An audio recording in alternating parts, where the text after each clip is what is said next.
अक्सर यही होता है, जो कैमरामैन होते हैं, जो ऑडियो वाले होते हैं, इसी तरह आपके यहाँ के मुझे पता नहीं, बहरहाल जो कमेटियाँ, मिलाद कमेटियाँ बयान रखवाती हैं, वो कभी गौर से नहीं सुनते ना।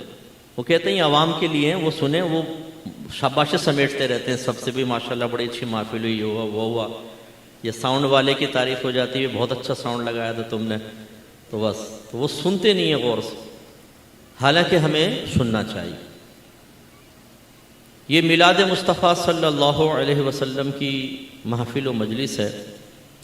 कुछ बातें मिलाद से मुतालिक अर्ज़ करूँगा और फिर इंशाअल्लाह कुछ इस्लाही बातें होंगी, लेकिन उससे पहले मैं हमेशा मुख्तलिफ़ मकामात पर जाकर अपना दिल जलाता हूँ, तो मैं आपके सामने भी अपने दिल की एक जलन कुड़न ज़ाहिर कर देता हूँ कि हम अहले सुन्नत का एक अलमिया ये है कि हम सैकड़ों उलमा के बयानात सुनते हैं, लेकिन अब मैंने एक रविश देखी है अहले सुन्नत की ख़ास तौर पर कि हम भूलने के लिए सुनते हैं, सुनेंगे और भूल जाएंगे। हमारे जहन में वो चीज़ें महफूज ही नहीं रहती जो किसी आलिम दीन ने बयान की हों, और अगर जहन के किसी गोशे में कुछ मौजूद है तो हम उनको बयान करने पर कुदरत हासिल नहीं करते। आप घर जाएंगे, आपकी ज़ौजा ने, आपकी वालदा ने, आपकी बहन ने पूछा क्या क्या बयान हुआ था आज? वो बयान बहुत अच्छा था, याद नहीं रहा। कहाँ याद रहता है? बोलते कहाँ याद रहता है। हाँ, अगर गवर्नमेंट ऑफ पाकिस्तान ऐलान कर दे कि जो आज के बयान के पॉइंट्स नोट करेगा और उसको बयान का कुछ हिस्सा याद होगा, उसे बयान के बाद 1 लाख रुपए मिलेंगे, फिर आप देखें कि हमारे हाफजे कितने ज़बरदस्त कवी हो जाएंगे और कैसे हम चीज़ को याद रखेंगे। लेकिन हमारा अलमिया ये है कि हमें ना तो अपने दीन इस्लाम की बुनियादी चीज़ें मालूम होती हैं, हालांकि हम मुसलमान हैं, ना मसलक अहले सुन्नत के बारे में, ना ज़रूरियात अहले सुन्नत के बारे में हमें कुछ मालूम होता।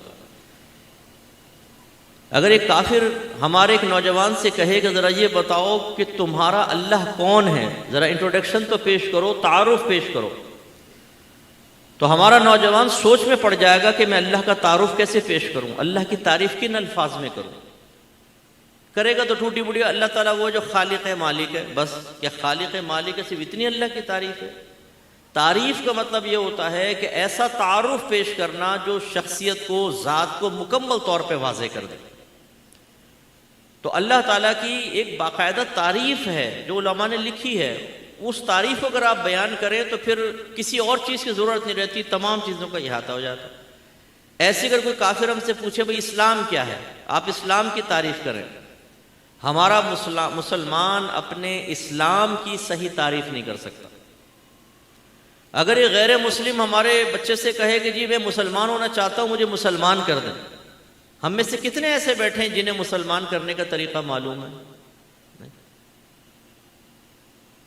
तो अर्ज करने का मकसद ये है कि हम, अच्छा चलें, ये तो एक अकायद इस्लाम से मुताल्लिक़ हुई, हमारी ज़्यादा जो शगफ़ है, हमारी ज़्यादा दिलचस्पी है वो अकायद अहले सुन्नत, मामूलात अहले सुन्नत की तरफ ज़्यादा हो गई है ना।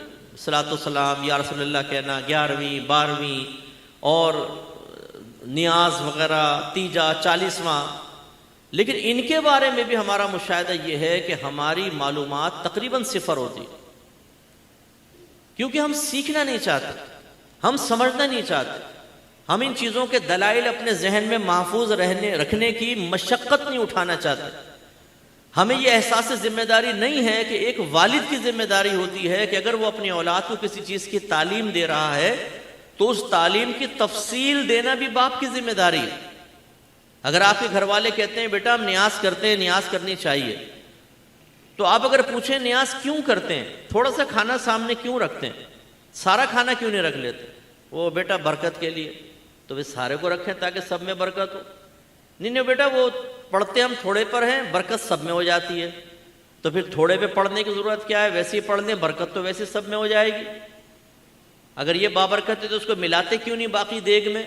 जैसी फातिहा ख़त्म होती है, एक पानी उठा लेता है, एक चावल की प्लेट ले जाता है, सालन की प्लेट दूसरा ले जाता है, देग में तो नहीं मिलाते, उसमें वैसी बरकत हो जाती है, तो क्यों रखते हैं सामने? है जवाब वालिद साहब के पास। जुमे की नमाज के बाद इज्तिमाई तौर पर खड़े होकर उर्दू में सलातो सलाम पढ़ रहे हैं, बच्चा पूछे क्यों पढ़ते हैं अब्बा जान, जरा जवाब दे। ये जो आधे सुन्नी चले जाते हैं, बल्कि तकरीबन मस्जिद खाली हो जाती है, 10, 15, 20 आदमी खड़े होकर सलाम पढ़ रहे होते हैं। क्या ये सुन्नी नहीं है? ये क्यों ज़रूरी है? 10, 15, 20 पढ़ रहे हैं, बाकी सब चले गए, उनकी सुन्नियत में शक करें ना करें। और ये किस दलील की बिना पे आप पढ़ रहे हैं? अब बाप के पास जवाब नहीं होगा, सिर्फ इतना, कौन ही मारेगा है, बदबख्त, बदमज़हब तो नहीं हो गया, किसके पास बैठने लगा? यानी ये हमारा जवाब है। हम इमाम आज़म अबू हनीफा रज़ी अल्लाह तआला अन्हु के मुक़ल्लिद हैं, हनफी कहलाते हैं। अब मुक़ल्लिद किसे कहते हैं? इमाम आज़म की तक़लीद तक़लीद शख्सी कहलाती है, और हम कहते हैं ये वाजिब है। इसके दलील क्या है? एक बच्चा आपसे कहे हम क्यों इमाम आज़म की पैरवी करें, हम किसी और इमाम की पैरवी क्यों ना करें, है हमारे पास जवाब। तो खुलासे कलाम ये कि ऐसे बहुत सारी, अब जैसे या रसूलल्लाह, आप सब माशाल्लाह तकरीबन या रसूलल्लाह के नारे के जवाज़ के कायल हैं, लेकिन क्यों लगाते हैं नारा? गलत सलत मफहूमात सीखे होते हैं जी, या रसूलल्लाह हम इसलिए कहते हैं कि हमारे नबी हर जगह मौजूद है, कोई ऐसा अकीदा नहीं, इस वजह से तो नहीं कहते। नबी करीम सल्लल्लाहु अलैहि वसल्लम तो अपनी कब्र अनवर में उसी तरह हयात हैं जैसे आज से कम वेश 1400 साल पहले आप हयात, बल्कि उससे बेहतरीन हयात अल्लाह ने आपको अता फरमाई है। हमारा अकीदा यह है कि हम यहाँ से या रसूलल्लाह कहते हैं और अल्लाह ताला अपनी कुदरत कामिला से हमारी आवाज़ नबी के कानों तक पहुँचाता है तो नबी करीम सुन लेते हैं। ये किसी का अकीदा नहीं है कि सरकार सामने होते। वो किसी शायर ने लिखा, मफहूम ये सरकार की महफिल है, इसमें सरकार का आना लाजिम है। भाई हमारा कहाँ से अकीदा हो गया?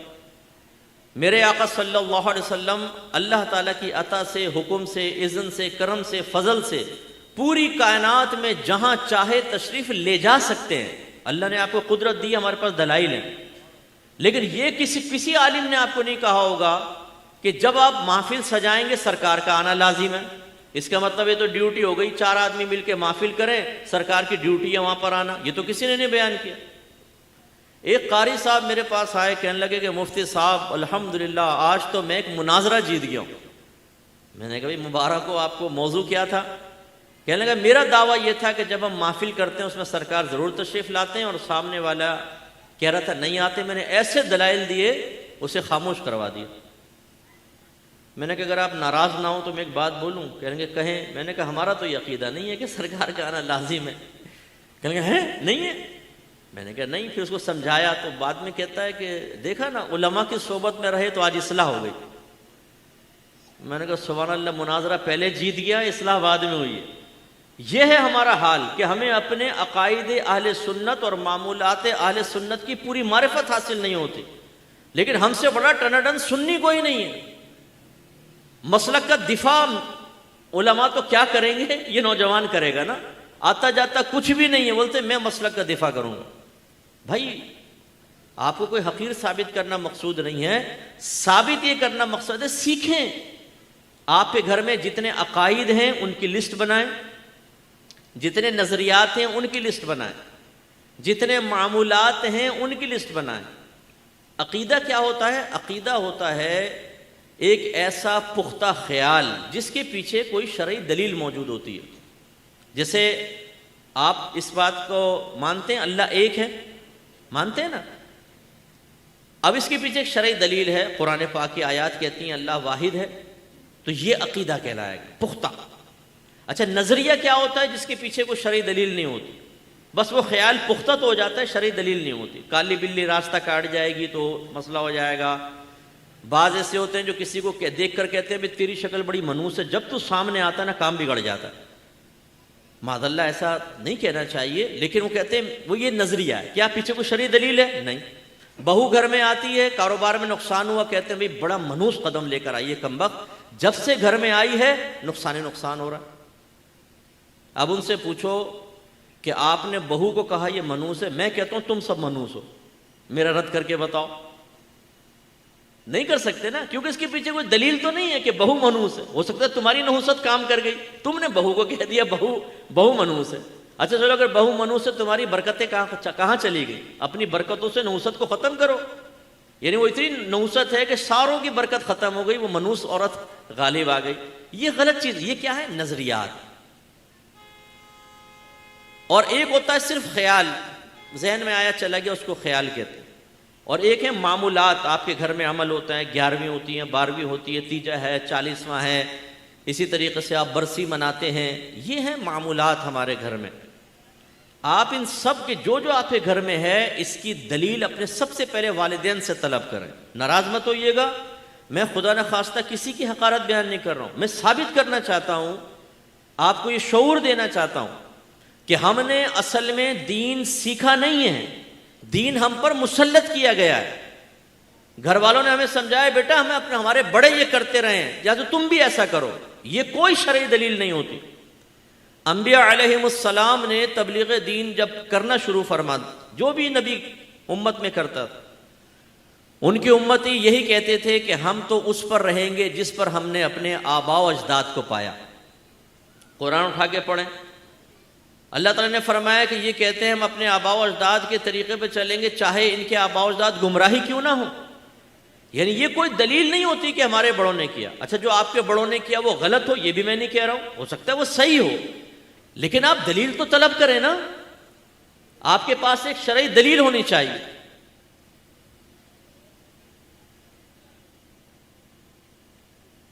दुरूद पढ़ दीजिए, जरा तशरीफ फरमा हो जाए तो फिर मैं इंशाअल्लाह आगे शुरू करूंगा।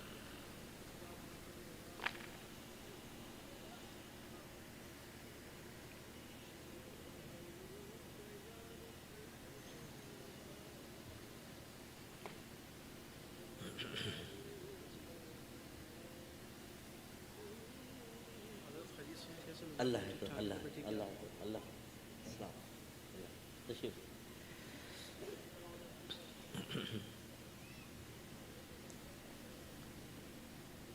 तो मैं आपकी खिदमत में गुजारिश कर रहा था, जितने आपके घर में अकायद हैं जो आप जानते हैं, जितने मामूलात हैं, जितने नज़रियात हैं, इनकी दलील अपने घर वालों से तलब करना आपका शरई हक है।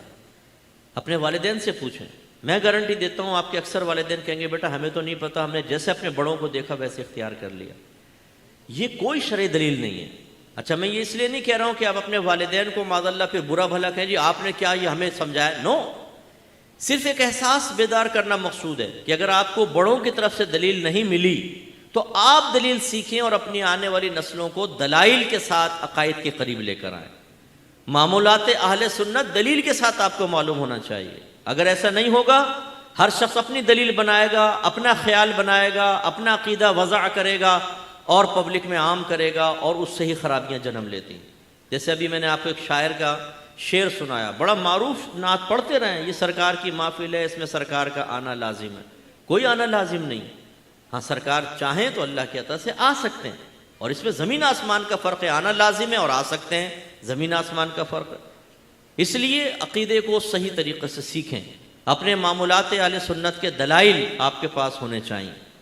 तब ऐसा होगा कि आप अगर यूट्यूब पर बैठते हैं या फेसबुक पर बैठते हैं, कोई आप पर एतराज़ करता है तो आप उसका माकूल जवाब दे सकते हैं। अब होता यह है कि चूंकि हमारे जहन दलाइल से खाली होते हैं, सामने वाला अगर कुरान या हदीस की गलत दलील भी पेश करता है तो हमें इतनी तो तमीज़ होती नहीं कि हम देखें कि ये दलील मजबूत है या कमज़ोर है। हम कहते हैं यार कुरान बयान कर रहा है, हदीस बयान कर रहा है, और हमारे पास ना कुरान ना हदीस। क्योंकि आप अपने वालिदैन से पूछेंगे ना उन्हें कुरान याद होगा ना हदीस याद होगा। उन्हें इतना ही याद है कि बेटा मैं अपनी दादी को देखा था वो न्याज करती थी, फिर अम्मी को देखा था न्याज करती थी, हम भी करते हैं। तो फिर नौजवान के जहन में क्या आता है, इसका मतलब है हमारे पास कोई दलाइल नहीं, हमने वैसे इख्तियार किया है, छोड़ दो। हमने अपनी आंखों के सामने कितने लोगों को इसी तरीके से अहले सुन्नत से खारिज होकर दीगर मसालिक में दाखिल होते देखा है। ये गलत चीज़ है। आपका ये लाजिम फ़र्ज़ है कि आप अकायद इस्लाम सीखें, अकायद अहले सुन्नत की मारिफत हासिल करें, वो आपके जहन में होने चाहिए और फिर आप उनको बयान पर कुदरत हासिल करें। सिर्फ मैं आपसे 2 क्वेश्चन करके अपने बयान को आगे लेके चलूँगा। मुझे बताएं, एक डॉक्टर यहाँ से MBBS कंप्लीट करने के बाद बाहर के मुल्क में जाए, 4 साल मजीद कोर्सेज वगैरह करे, वहाँ से भी सर्टिफिकेट लेकर आए, फिर एक हॉस्पिटल में जॉब के लिए जाए, तो हॉस्पिटल वाले उससे क्वेश्चन करें कि बताइए आपने कहाँ कहाँ से पढ़ा? जी यहाँ से पढ़ा। अच्छा, अब इलाज कैसे करेंगे? फुला का फुलेगा। वो जवाब में कहे कि भाई पढ़ा तो सब था लेकिन अब मेरे जहन में कुछ भी नहीं है, लेकिन आप मुझे जॉब दे दें। बताइए हॉस्पिटल वाले उसको जॉब देंगे? सिर्फ डिग्री बेस पर जॉब देंगे आप बताइए? नहीं, जब तक जहन में नहीं होगा नहीं होगा।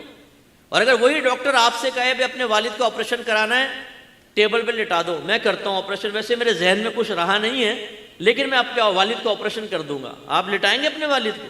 बोले नहीं। इसका मतलब है वो डॉक्टर बाकायदा उसने डिग्रीज हासिल की हैं, वो बाहर से पढ़कर आया है, वो सर्टिफिकेट्स दिखा रहा है, लेकिन जब जहन में कुछ नहीं तो आप कहते हैं कि तुम्हारे पास कुछ भी नहीं। जहन में होगा तो कुछ है, वरना बेटा बयान कर लूं जरा, मैं बाद में खींच लेना, बेटा बयान चल रहा है बाद में खींच लेना, मेरा बच्चा बैठ जाओ। आदाब मजलिस तो माशाल्लाह आप तो वैसे ही आस्ताने वाले हो, आपको तो पीर साहब ने सब तरबियत की होगी, सीखो ना बेटा पीर साहब से, ठीक है? हाँ बैठो शाबाश, बयान हो रहा हो तो ये हरकतें नहीं करो, बैठो तशरीफ रखो। तो खुलासा कलाम ये है कि अगर जहन में कुछ ना हो तो याद रखें कुछ भी नहीं है। बस आपकी अगर एक फैक्ट्री हो, आप उसमें एक अकाउंटेंट रखना चाहें तो भाई ऑडिट वगैरह करेगा, एक शख्स आए वो कहे कि जी मैं अकाउंटेंट हूं, आप कहें अच्छा ऑडिट करके बताओ कैसे करोगे, और वो कहे कि पढ़ा सब है लेकिन अब कुछ भी जहन में नहीं है, लेकिन आप मुझे जॉब दे दें, क्या आप उसको जॉब देंगे? बोलिए। वो सर्टिफिकेट पेश करे, जॉब देंगे? नहीं। इसका मतलब ये आप जी शऊर हैं। याद रखिए जब तक यहां कुछ नहीं होगा समझ लें कुछ भी नहीं है आपके पास। और मेरा मुशाहिदा अक्सर ये है जो अपने आप को टनाटन सुन्नी कहते हैं ना, टनाटन, ये वाकई सिर्फ टनाटन होते हैं, बचते रहते हैं, इनके पास कुछ भी नहीं होता। अक्सर मेरा मुशाहिदा ये, चौड़े होकर घूम रहे होंगे हम हैं सुन्नियत के ठेकेदार, और ठेकेदारों के जहन में कुछ नहीं है। मैं आप सबको चैलेंज करता हूं एक तालिब इल्म की हैसियत से, कोई तकब्बुर नहीं, गुरूर नहीं, कोई बड़ापन नहीं, कोई उज्ब खुद पसंदी नहीं। आप में से जो ये समझता है कि मैं मसलक के आले सुन्नत की बेहतरीन मारिफत रखता हूं, मामूलात आले सुन्नत के बेहतरीन दलाइल जानता हूं, जब इज्तिमा खत्म हो मेरे पास आइएगा, मैं आपसे 3 क्वेश्चन करूंगा ज़ुर्रियात आले सुन्नत के बारे में। अगर आप जवाब दे देंगे इंशाल्लाह आपको सीने से लगाऊंगा, मुझे खुशी होगी। लेकिन मेरा अक्सर मुशाहिदा यह है कि हम इस काबिल भी नहीं होते कि हम किसी चीज का जवाब दे सकें। हम घबराते हैं, डरते हैं। अगर मैं कहूं ना अभी कौन तो आप में पक्का सुन्नी है, जरा वो खड़ा हो, मैं उससे कुछ क्वेश्चन करना चाहूं, बड़े से बड़ा सुन्नी अपना मुंह नीचे कर लेगा इस खौफ की वजह से कि मुझसे क्वेश्चन होगा, मैं जवाब कैसे दे सकूंगा। तो अच्छी तरह याद रखें, जब जहन में ना हो तो डॉक्टर बेकार, जब जहन में ना हो तो अकाउंटेंट बेकार, जब सुन्नी के जहन में दलील ना हो तो याद रखें आपका सुन्नी होना बेकार। कामयाब और मजबूत सुन्नी वो है कि जब उसके सामने आपके मसलक, आपके मजहब, आपके मामूलात पर कोई एतराज हो तो फौरन से पेशतर दलाइल के साथ जवाब दें, तो फिर आप सुन्नी कहलवाने के काबिल हैं। वरना आप सिर्फ नाम के सुन्नी हैं, काम के सुन्नी नहीं है। जिसको मैं अक्सर नाराज मत होइएगा कहता हूं, एक होता है अहले सुन्नत से सुन्नी और एक होता है लफ्ज़ सुन से सुन्नी। हम सुन से सुन्नी है, बिल्कुल सुन पड़े हुए हैं, हम अहले सुन्नत वाले सुन्नी नहीं। वो क्यों? इसलिए कि सुन्नी उसे कहते हैं जो अहले सुन्नत के अकायद मानता हो, उन अकायद का हामिल हो। शिया किसे कहते हैं? जो अहले तशय्यो के अकायद रखता हो। देवबंद कौन है? जो अहले देवबंद के अकायद रखता हो। वहाबी कौन है? जो मोहम्मद बिन अब्दुल वहाब नजदी के अकायद रखता हो। और अकीदे का ताल्लुक यहां से होता है, बाहर से नहीं होता। इसका मतलब है कि सुन्नी वो है जो अहले सुन्नत के अकायद रखता हो। और अकायद आपको मुझे पता ही नहीं, 2 सवाल कर लें जवाब नहीं, तो भाई सुन्नी कैसे हुए फिर आप? इसलिए हकीकी कामिल सुन्नी बने, खुदारा सीखने की तरफ आए। और सीखने का प्रोसेस 4 स्टेप्स में कंप्लीट होता है। नंबर 1, आप गौर से चीज को सुने या गौर से पढ़ें। नंबर 2, उसको समझें। यह नहीं कि सतही तौर पे सुना, आलिम ने दलील बयान किया, आपने कहा बस ठीक है जी बयान हो रही है, समझा नहीं, समझें। नंबर 3, उसे जहन में महफूज रखें, याद होना चाहिए। और नंबर 4, आप उसको बयान पर कुदरत हासिल करें। जब तक ये 4 स्टेप्स आपको हासिल ना हो, समझ लीजिए कि आपने कुछ भी नहीं सीखा। इसलिए मैं आप सबसे गुजारिश करता हूँ, खुदारा अपने मज़हब को सीखें, मामूलात अहले सुन्नत के दलाइल हासिल करें, ज़ुर्रियात अहले सुन्नत की सही मारिफत हासिल करें और मजबूत सुन्नी बने, तो आपका ईमान मजबूत रहेगा। वरना एक दलील आपको हिला देगी, एक दलील। मैंने देखा है कि जो 30-30 साल से अहले सुन्नत से वाबस्ता हैं, बीवी को 3 तलाकें दी तो वो भाई क्या मसला है, भाई आप पर हराम हो गई। फिर वो किसी और मकतब फ़िक्र के पास पहुँचते हैं, वो कहते हैं जी 3 तलाक एक वक्त में दी, एक वाक़ होगी। वो कहता है जी सुन्नी को छोड़ो, वहाँ से फतवा लेकर और बीवी को साथ रखना शुरू कर दो। इतना अकीदा कमज़ोर है, पिलपिला सा है कि जब अपने मतलब की बात आई तो अहले सुन्नत को छोड़कर वहाँ चले गए। एक शख्स को जब ये कहा गया, उनके ख़ानदान वालों ने कहा कि भाई हम अहले सुन्नत से ताल्लुक़ रखते हैं, हम हनफी हैं, हम 3 तलाक़ों को 3 मानते हैं। उसने कहा आज से मैं अपना मसलक ही तब्दील करता हूँ, मैं दूसरे मसलक में दाखिल हो गया, 3 तलाक़ें एक हो गई हैं, मेरी बीवी को साथ भेज दो। ये हालत है हम लोगों की। तो हमारे नौजवानों का ईमान, हमारे नौजवानों का एतिकाद बिल्कुल डामाडोल है। कब तक आप अपने साथ मशगूल रखकर उन्हें यह समझाते रहेंगे कि जो हम कर रहे हैं बस सही है, ये मान लो? कब तक बगैर दलाइल के मुतमईन करते रहेंगे? दलील बहुत जरूरी है। अल्लाह ताला ने बारहा कुरान अजीम में यहूद, नसारा, कुफार, मुशरिकीन के दावे जिक्र किए हैं, लेकिन साथ में फिर बाद में अल्लाह ताला फरमाता है कुल हातू बुरहानकुम इन कुंतुम सादिकीन, अगर तुम सच्चे हो तो इस पर दलील पेश करो।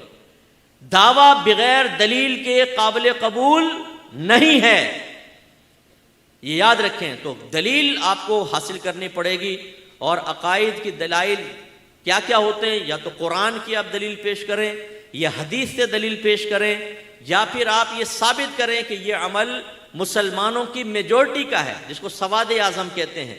ये अकीदा मुसलमानों की मेजॉरिटी का है, तो ये मेजॉरिटी अगर किसी अकीदे को इख्तियार करे तो ये भी एक शरई दलील होती है। एक अक्ल सलीम भी होती है, लेकिन मैं उसकी बात नहीं कर रहा हूँ, क्योंकि वो इलाहियात और ज़ातियात बारी ताला पर चली जाती है और लंबी बात हो जाएगी। कम से कम जो आपका अकीदा है आप उसे या तो कुरान से साबित करें या हदीस से साबित करें, या ये साबित करना आपकी जिम्मेदारी होगी कि मुसलमानों की मेजॉरिटी का अकीदा ये है। और हम में से अक्सर मेजॉरिटी को नहीं जानता। अगर कराची की 3 करोड़ की आबादी है तो मैं आपसे पूछता हूँ मेजॉरिटी का अकीदा क्या, साबित करें। आप कैसे करेंगे साबित? हर मकतब फ़िक्र कहता है हम मेजॉरिटी में, हमारा अकीदा ठीक है।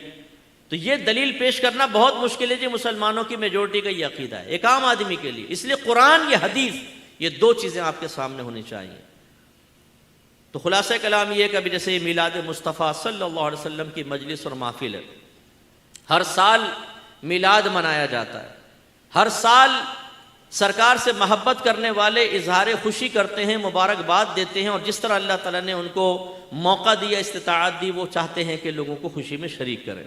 वहीं एक ग्रुप हर साल खड़ा होता है और वो नबी करीम सल्लल्लाहु अलैहि वसल्लम की इस खुशी के बारे में तनकीद करता है। वो इसको हराम कहता है, वो इसको बिदअत कहता है, वो इसको नाजायज़ कहता है। लेकिन आप ये गौर करेंगे कि वो ग्रुप कभी 14 अगस्त के बारे में नहीं कहेगा कि ये बिदअत है, ये हराम है। कभी भी वो कायदे आज़म की पैदाइश के ऊपर नहीं कहेगा कि कायदे आज़म का विलादत का दिन मनाना ये हराम है। वो नबी करीम के बारे में ज़रूर कहेगा। अब हमें पता होना चाहिए कि हम ऐसा क्यों करते हैं। मैं चंद बातें इसके बारे में जिक्र करके फिर इंशाअल्लाह जो आयात जिक्र की हैं उनकी तरफ आते हैं। नबी करीम सल्लल्लाहु अलैहि वसल्लम जब मक्कतुल मुकर्रमा से मदीना मुनव्वरा तशरीफ़ लाए तो यहूद को 10 मुहर्रमुल हराम का रोज़ा रखते हुए पाया। सरकार ने उनसे पूछा तुम ये रोज़ा क्यों रखते हो? मेरे नौजवानों से गुजारिश है गौर से इसको समाअत फरमाएं। उन यहूद ने जवाब दिया कि हम इसलिए 10 मुहर्रमुल हराम का रोज़ा रखते हैं कि ये वो दिन था जिसमें अल्लाह ताला ने मूसा अलैहिस्सलाम और आपकी कौम को फ़िरऔन से नजात बख्शी थी और फ़िरऔन को गर्क किया था।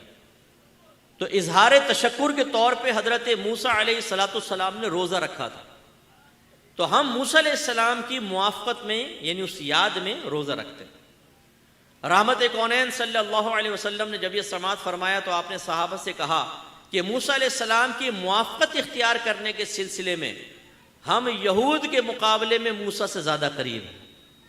यानी ये वैसे तो मूसा अलैहिस्सलाम को मानने वाले हैं, लेकिन हकीकतन मूसा के अकायद नहीं मान रहे, वरना मुझ पर ईमान लेकर आते। हम ज़्यादा करीब हैं।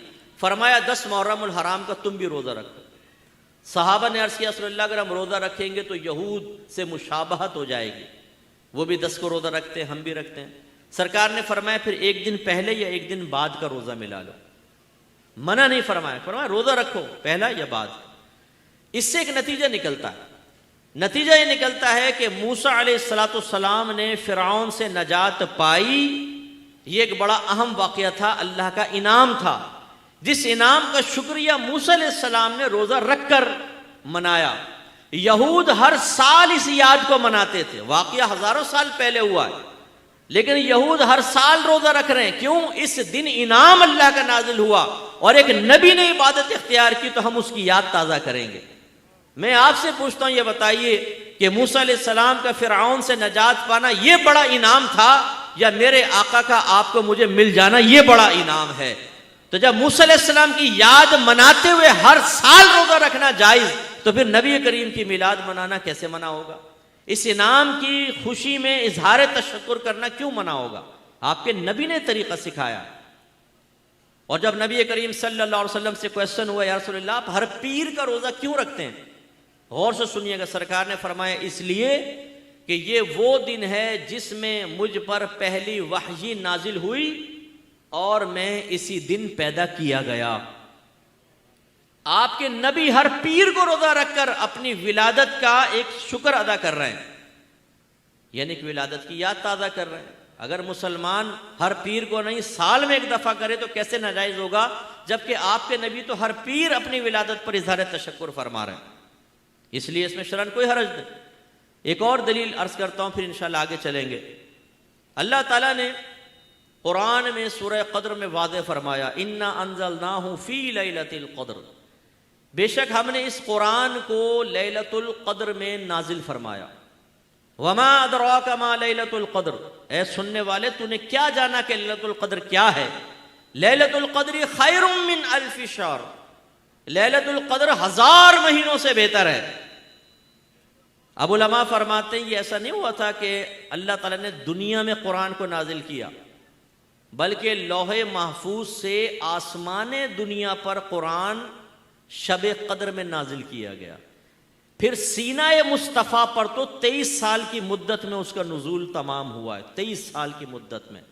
इसका मतलब ये हुआ अभी दुनिया में कुरान नहीं आया, नबी करीम को कुरान नहीं दिया गया, सरकार के सीने में महफूज नहीं हुआ, लौहे महफूज से सिर्फ आसमाने दुनिया पर आया। यही इतना अहम वाकया हुआ कि अल्लाह तबारक व तआला ने उस रात को 1000 महीनों से बेहतर करार दे दिया। मैं आपसे पूछता हूं, जिस रात में कुरान लौहे महफूज से आसमाने दुनिया पर आए, वो क़यामत तक के लिए रात मुअज़्ज़म और मोतबर हो जाए।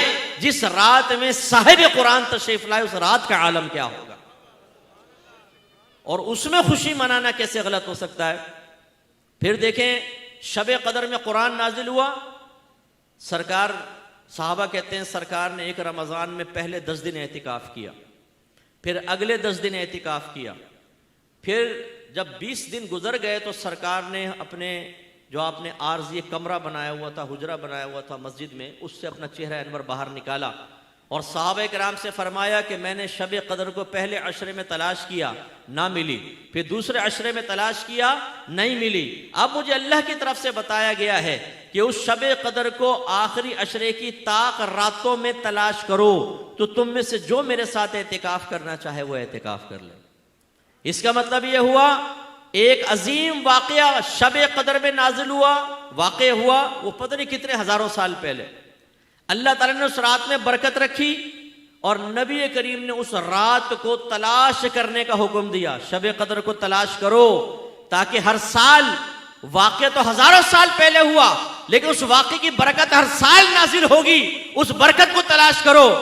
उलमा फरमाते हैं कि नबी करीम दुनिया में तशरीफ लाए आज से कम बेश 1500 साल पहले, लेकिन जब विलादत की रात आएगी अल्लाह की तरफ से बरकत नाजिल होंगी। उन बरकत को तलाश करो, जो तलाश करेगा अल्लाह ताला उसको अता फरमाएगा। तो इसलिए ये रातें बड़ी बाबरकत होती। अच्छा, अब आप कहेंगे जी मिलाद तो 12वीं तो गुजर गई, तो अब क्यों? तो इसमें कोई हरज नहीं है, ये तो याद, सरकार की याद के लिए एक महफिल है। असल तो दलाइल उस दिन पर हैं, उस रात पर के सरकार तशरीफ लाए, वो जायज। बाकी सरकार के जिक्र की महफिल, इसमें कौन सी चीज नाजायज हो सकती है? कुरान में सरकार के फजाइल, हदीस में कुरान के फजाइल, तो अगर हम बैठ कर नबी करीम की फजीलत में जिक्र फरमाएं तो वो तो कुरान और हदीस से साबित है, इसमें तो कोई एतराज ही नहीं हो सकता। तो लिहाजा मिलाद मुस्तफ़ा सल्लल्लाहु अलैहि वसल्लम, सरकार की विलादत बासआदत से निस्बत की वजह से 12वीं शरीफ 12 तारीख मिलाद यानी रबीउल अव्वल का महीना, ये बहुत ही बाबरकत महीना है। सादतमंदी के साथ आप इसमें जायज़ उमूर इख्तियार करें, जो रहमतें बरकतें उस जमाने में नाजिल हुई थी, इंशाअल्लाह आपको भी हिस्सा हासिल होगा। लेकिन ये जितने हम महफिल वगैरह का इनेकाद करते हैं, सरकार का जिक्र करते हैं, इसका क्या मकसद है? हर चीज का एक मकसद होना चाहिए। आप बाजार में जा रहे हो, कोई पूछे यार कैसे आए आप, बस ऐसी, तो उसके जहन में आएगा बड़ा बेकार आदमी है यार, क्या फायदा सी बाजार में आके घूम रहा है। बेकार काम करना का कोई फायदा नहीं है ना कोई बड़ा मकसद होना चाहिए। अच्छा, मकासद भी मुख्तलिफ हो सकते हैं। कोई कहता है मैंने इसलिए इनेकाद किया कि मैं सवाब हासिल करूं, ये भी एक मकसद है। लेकिन असल मकसूद क्या है हमारी इन महाफिल का? असल मकसद ये होता है कि नबी करीम सल्लल्लाहु अलैहि वसल्लम की मोहब्बत और अज़मत में इजाफा हो, हमारे दिल में सरकार की मोहब्बत बढ़े, सरकार की जो अज़मत हमारे दिल में है उसमें इजाफा हो। लेकिन क्या ये मकसूद असली है? ये भी नहीं। ये महाफिल सरकार की मोहब्बत और अज़मत बढ़ाने का एक वसीला है। फिर सरकार की मोहब्बत और अज़मत का बढ़ाना ये मकसूद असली नहीं, ये एक और चीज का वसीला है। वो क्या है? नबी करीम सल्लल्लाहु अलैहि वसल्लम की इताअत की तरफ आना। आप सब जी शऊर है, मेरे एक सवाल का जवाब देंगे इंशाअल्लाह। ये बताइए कि सहाबा किराम अलैहिम रिदवान से बढ़कर क़यामत तक कोई आशिक रसूल हो सकता है? बोलिए, हो सकता है? अच्छा, उनके इश्क रसूल की अलामत बताएं। क्या उन्होंने जुलूस निकाले थे 12वीं के? नो। क्या उन्होंने लाइटिंग की थी? नहीं। क्या उन्होंने 12वीं पे देगें पकाई थी? नहीं। साबित तो नहीं ना सहाबा किराम से। क्या उन्होंने बैठकर बहुत सारी नातखानियां की थी? नहीं। कभी कभार जिसने शेर लिखे, या नबी करीम सल्लल्लाहु अलैहि वसल्लम ने हसन बिन साबित रदी अल्लाह तआला अन्हु को बाज़ औक़ात मिंबर शरीफ पे बिठाकर फरमाया, ए हसन, कुफ़ार की तरफ से जो हमारी मजम्मत में शेर लिखे गए उनका जवाब दो। ये ख़ास मौक़े पे बस 2-3 दफ़ा सरकार ने बिठाया, वो भी उस वक्त जब कुफ़ार ने हमारे नबी करीम के बारे में झूठे शेर लिखे, तो सरकार ने फरमाया हसन बिन साबित से कि शेरों की शक्ल में उनका जवाब दो। तो आप बैठे मिंबर पे, वरना बाकायदा नातखानियां वहां पर नहीं होती थी। तो मैं आपसे सवाल करता हूं, कोई अलामत तो होगी उनके इश्क रसूल की या नहीं? वो क्या अलामत है बताइए जरा। 2 चीजें, एक इताअत और एक इत्तिबा। इताअत का मतलब होता है नबी की जबान से जो हुक्म निकले उसको पूरा करना, ये इताअत है। और इत्तिबा का मतलब यह है कि सरकार किसी चीज का हुक्म ना दे, कोई काम कर रहे हो, आदत अपना रहे हो, हम देखें और उस आदत को अपना लें, ये कहलाती है इत्तिबा। इताअत में हुक्म पहले होता है, फिर इत्तिबा, फिर पैरवी होती है। और इत्तिबा के अंदर अमल होता है और आदमी पैरवी कर लेता है। ये इताअत और इत्तिबा ये सहाबा कराम को हासिल थी। इस वजह से सहाबा कराम क़यामत तक के लिए इश्क के उस मकाम पर फाइज हुए हैं कि क़यामत तक कोई आपसे आगे नहीं बढ़ सकता। जब नबी करीम सल्लल्लाहु अलैहि वसल्लम ने ऐलान नबूवत फरमाया, तो फरमाया अपने अकीदे बदल लो। तुम्हारे माँ, तुम्हारा बाप, तुम्हारा चाचा, तुम्हारा ताया, तुम्हारा दादा अकायदे बातला पर कायम है, उन्हें छोड़ दो, ये अकीदे इख्तियार करो। साहबे किराम ने कहा लब्बैक या रसूलल्लाह, हम हाजिर हैं। अकीदे बदल लिए अपने। आप बदल सकते हैं अपना अकीदा। आज अगर एक आदमी खड़े होकर बोले अपना अकीदा बदलो, तुम्हारा अकीदा खराब है, तो आप बोलेंगे पहले नीचे आ, मैं बताता हूं तुझे जरा। अकीदे के मामले में आदमी बड़ा सेंसिटिव होता है, चाहे आपको दलाइल ना आते हो अपने अकीदे के, लेकिन कहेंगे मेरे अकीदे को बुरा कह रहा है, गुस्सा जरूर होंगे। नबी करीम ने पहली चीज जो तब्दील की है वो अकीदा है। सहाबा किराम से कहा तुम्हारे अकीदे गलत हैं, इन्हें झूठा करार दो, इन्हें बातिल करार दो, और जो मैं कह रहा हूं उन अकायद पर आओ। हाजिर या रसूलल्लाह, ठीक है, वो अकीदे इख्तियार कर लिए। फिर मेरे आका सल्लल्लाहु अलैहि वसल्लम ने फरमाया मक्का छोड़ दो और मदीने जाओ, हिजरत करो, और कोई अपने साथ माल लेकर नहीं जा सकता, क्योंकि माल ले जाते तो कुफार देख लेते और आजमाइश आती है। चुपके से निकलना था, हिजरत चुपके से फरमाई। किसी भी सहाबी का मैंने नहीं देखा कि ये तर्ज अमल सामने आया हो कि या रसूलल्लाह आपने कहा अकीदे बदल लो, हमने अकीदे बदल लिए, अकीदे बदले तो बिरादरी हमारे मुखालिफ हो गई, जान के दुश्मन हो गए, हम पर जुल्म सितम हुआ, सब हो गया, अब आप हमें कह रहे हैं अपने खानदान को छोड़ दो, अपने घर को छोड़ दो, अपने बागात को छोड़ दें, अपने मवेशियों को छोड़ दें, अपने चलते हुए बिजनेस बंद कर दें और मदीना चले जाएं बेसरो सामानी के आलम में, और कुछ साथ लेकर ना जाएं? ये नहीं हो सकता। किसी साहबी ने कहा नहीं, सरकार ने हुक्म फरमाया छोड़ दो, बिरादरी, बागात, घर बार, बिजनेस, या रसूलल्लाह हाजिर हैं, फौरन चल पड़े, मदीना मुनव्वरा पहुंच गए। अंसार सहाबा जो मदनी सहाबा थे, इन्होंने सरकार को बुलाया था, या रसूलल्लाह आप हमारे पास आए, हम आपको एक जगह फराहम करते हैं, वहां मरकज कायम करें और वहां से फिर तबलीग दीन का फरीज़ा सर अंजाम दें। हालांकि वो जानते थे कि नबी करीम सल्लल्लाहु अलैहि वसल्लम वो हस्ती हैं कि कुफार का इस वक्त टारगेट यही ज़ात है, जो इनके साथ मिलेगा वो भी टारगेट पर आ जाएगा। लेकिन उन्होंने नबी करीम से अर्ज किया, रसूलल्लाह आप हमारे साथ आए, अगर कोई आप पर तीर चलाएगा वो तीर आपको बाद में लगेगा, पहले हम अपने सीने पे उसको सहेंगे, आप आइए। दुश्मनी मोल ले ली, चलता हुआ बिजनेस मुतासिर हो गया। पहले वो आजादाना सफर करते थे, फिर उन्हें खौफ होता था कि यहां से कोई तीर आ जाएगा, यहां से कोई दुश्मन घेर लेगा, इस खौफ में जिंदगी गुजारने लगे, लेकिन नबी करीम का साथ दिया। अब देखें, जब सरकार मदीना मुनव्वरा पहुंचे, आपने देखा कि जो मुहाजिर साहबा मक्के से मदीने आए थे, उनके बिजनेस वहीं रह गए, माल वहीं रह गया, खाली हाथ। अब अगर ये मुआशी तवाज़ुन सरकार कायम ना करते तो बहुत ज़्यादा मसाइल पैदा होते। इसको गौर से सुने ज़रा, ये बातें आपने पहले भी सुनी होंगी, लेकिन हम एक कान से सुनते हैं, दूसरे कान से निकालते हैं, एहतिसाब नहीं करते, गौर नहीं करते। सहाबे कराम को जब आशिक रसूल कहते हैं तो उसकी अलामात भी तो ढूंढे कि कौन सी अलामत थी उनके अंदर। सरकार ने अंसार साहबा से फरमाया कि एक एक मुहाजिर भाई को अपना दीनी भाई बनाओ और अपना आधा माल उसके हवाले कर दो। हमने नहीं देखा कि किसी अंसारी साहबी ने कहा हो, या रसूलल्लाह आपने यहां पर आए, हमने दुश्मनियां मोल ली, हमने जगह फराहम की है, एक तरह से सियासी पनाह जिसको कहते हैं, वो हमने फराहम कर दी, तो ये क्या बात हुई, अब हम अपना आधा माल दे दें? नो। हजरत साद रदी अल्लाह ताला अन्हो हजरत अब्दुर्रहमान बिन औफ के साथ भाईचारा कायम किए हुए थे।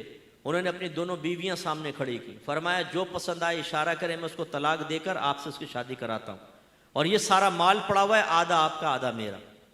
हजरत अब्दुर्रहमान बिन औफ रदी अल्लाह ताला ने फरमाया, अल्लाह तेरे अहल में, तेरे माल में बरकत अता फरमाए, बस मुझे बाजार का रास्ता बता दे, मैं खुद जाकर कर लूंगा। बिजनेसमैन आदमी थे, जाके उधार क्रेडिट पे माल उठाया, उसको सेल किया, प्रॉफिट आया, उधार वापस किया, उसी से बिजनेस किया और तरक्की कर गए। ऐसे दीगर सहाबा कराम। लेकिन अंसार साहबा ने तो कुर्बानी दी ना। आज अगर एक पीर साहब अपने मुरीद से कहें, बेटा तुम कराची में रहते हो, तुम्हारा एक पीर भाई लाहौर से कराची आ रहा है और तंगदस्त आदमी है, जरा तुम्हारा बैंक बैलेंस कितना है? आपने कहा हुजूर 50 लाख। कहा कि 25 लाख अपने भाई को दे दो, चाहे ताकि कारोबार करे। तो हम चल पड़ेंगे। पीर साहब पूछेंगे, बेटा क्या पैसे लेने जा रहे हो? हम कहेंगे नहीं जी, पीर बदलने जा रहा हूं। हम तो फौरन पीर ही बदल देंगे कि यार ये कैसा पीर है, तो जेब पे हाथ डाल रहा है। नबी करीम ने फरमाया, साहब कराम हाजिर। अंदाजा करें ये कोई मामूली चीजें हैं? तो ये साहब कराम की इश्क की अलामत थी। सरकार ने फरमाया जंग करनी है, जंग करनी है। सरकार ने फरमाया शराब हराम है, फेंक दो। पहले शराब बाकायदा पी जाती थी, लेकिन हद नशा तक नहीं। नशा हर शरीयत में हराम रहा है, लेकिन शुरू इस्लाम में शराब पीना हलाल था, जायज़ था। लेकिन जब सरकार सल्लल्लाहु अलैहि वसल्लम ने फरमाया कि हज़रत अनस बिन मालिक से फरमाया कि ऐलान कर दो अल्लाह ने शराब को हराम कहा है, हराम कर दिया है, तो वो कहते हैं कि सहाबा ने अपने मटके लाकर मदीने की गलियों में बहा दिया। शराब ऐसे बह रही थी जैसे पानी बहता है, सैलाब आ गया हो जैसे, सब तोड़ ताड़ दिया। मेरे आका ने जैसा फरमाया वैसा सहाबा करते चले गए, एक चीज में भी ऑब्जेक्शन नहीं। अगर कारोबारी नुकसान हुआ बर्दाश्त कर लिया, बिरादरी को छोड़ना है बर्दाश्त कर लिया। हजरत सिद्दीक अकबर रदी अल्लाह तआला अन्हु ग़ज़वा बदर में है, आपके बेटे अब्दुर्रहमान कुफार की तरफ से जंग कर रहे हैं। जब ये जंग खत्म हुई, बाद में अब्दुर्रहमान ईमान लेकर आए। ऐसी वालिद साहब के साथ बैठे थे, बात हो रही थी। कहा कि अब्बा जान, ग़ज़वे में कई मरतबा आप मेरी तलवार के सामने आए, लेकिन वालिद साहब का ख्याल करने की बिना पर मैंने आपको छोड़ दिया। हजरत सिद्दीक अकबर रदी अल्लाह तआला अन्हु ने फरमाया, खुदा की कसम अगर तू एक बार भी मेरी तलवार के सामने आता तो तेरी गर्दन उड़ाने में देर ना करता। मजबूत ईमान वाले। तो ये सहाबे कराम की इश्क की अलामत थी कि सरकार की जबान से कुछ निकला कर गुजरे। हजरत उस्मान गनी ने एक मरतबा वुजू फरमाया, फिर आसमान की तरफ देखकर मुस्कुराए, फिर फरमाया तुम पूछते क्यों नहीं कि मैं ऐसा क्यों कर रहा हूं? कहा कि क्यों कर रहे हैं? फरमाया मैंने नबी करीम सल्लल्लाहु अलैहि वसल्लम को देखा कि आपने वुजू किया, फिर आसमान की तरफ देखकर मुस्कुराए। फिर कहते हैं मुझे नहीं पता क्यों मुस्कुराए, लेकिन मैं तो महबूब की अदा को अदा कर रहा हूं। हजरत अब्दुल्ला बिन उमर से मनकूल है, बुखारी शरीफ की रिवायत आपको अर्ज कर रहा हूं। आज तो ये आप हरमैन शरीफैन चले जाए, जितने नबी करीम के आसार निशानियां सबको मिटाया जाता। जी शिरक शिरक शिरक शिरक शिरक शिरक शिरक बिदअत बिदअत बिदअत, ये कोई शिरक और बिदअत नहीं है। अब्दुल्ला बिन उमर के बारे में मनकूल है कि आप इस बात की तहकीक करते थे कि सरकार सफर पे गए हैं तो किस जगह जाकर आपने नमाजें पढ़ी हैं, आप उसी जगह जाकर और वहीं पर खड़े होकर नमाज अदा करते थे कि मेरे हबीब ने नमाज अदा की है, मैं भी। और तालीम देते थे कि तुम वहां जाओ तो फुला टीले के सामने 4 कदम इस तरफ चलना, एक दरख्त होगा उसके नीचे नबी करीम ने नमाज अदा की है, यानी याद रखा करते थे। तो एक तरफ हुक्म, एक तरफ सरकार की अदाएं, सहाबा कराम ने दोनों चीजों को इख्तियार किया तो इश्क में कामिल हुए और आशिक रसूल कहलाए। अब आप और मैं अपने बारे में सोचें, हम लोग उर्फन कह तो देते सब उश्शाकान रसूल बैठे हुए हैं, लेकिन वही बात मैंने आपको अर्ज किया, कभी काश हम गौर तफक्कुर भी तो करें। अगर मैं आप सबको कहूं माशाल्लाह ये सब करोड़पति बैठे हुए हैं, तो जो करोड़पति नहीं होगा वो बोलेगा मुफ्ती साहब झूठ क्यों बोल रहे हैं, बोलेंगे नहीं बोलेंगे। मैं कहूं ये सब के सब माशाल्लाह डॉक्टर बैठे हुए हैं, तो आप कहेंगे कहां से आए हुए डॉक्टर, फौरन आप एहतिसाब करेंगे और साबित करेंगे मैं तो डॉक्टर नहीं हूं, है कि नहीं। सब इंजीनियर बैठे हुए हैं, नो। लेकिन जब मैं कहूंगा सब आशिक रसूल बैठे होंगे, आप कहेंगे यस। थोड़ा सा इस पर भी गौर कर लें कि भाई आशिक कहते किसको हैं, इश्क की अलामत क्या है। याद रखें इश्क मोहब्बत का आला दर्जा होता है।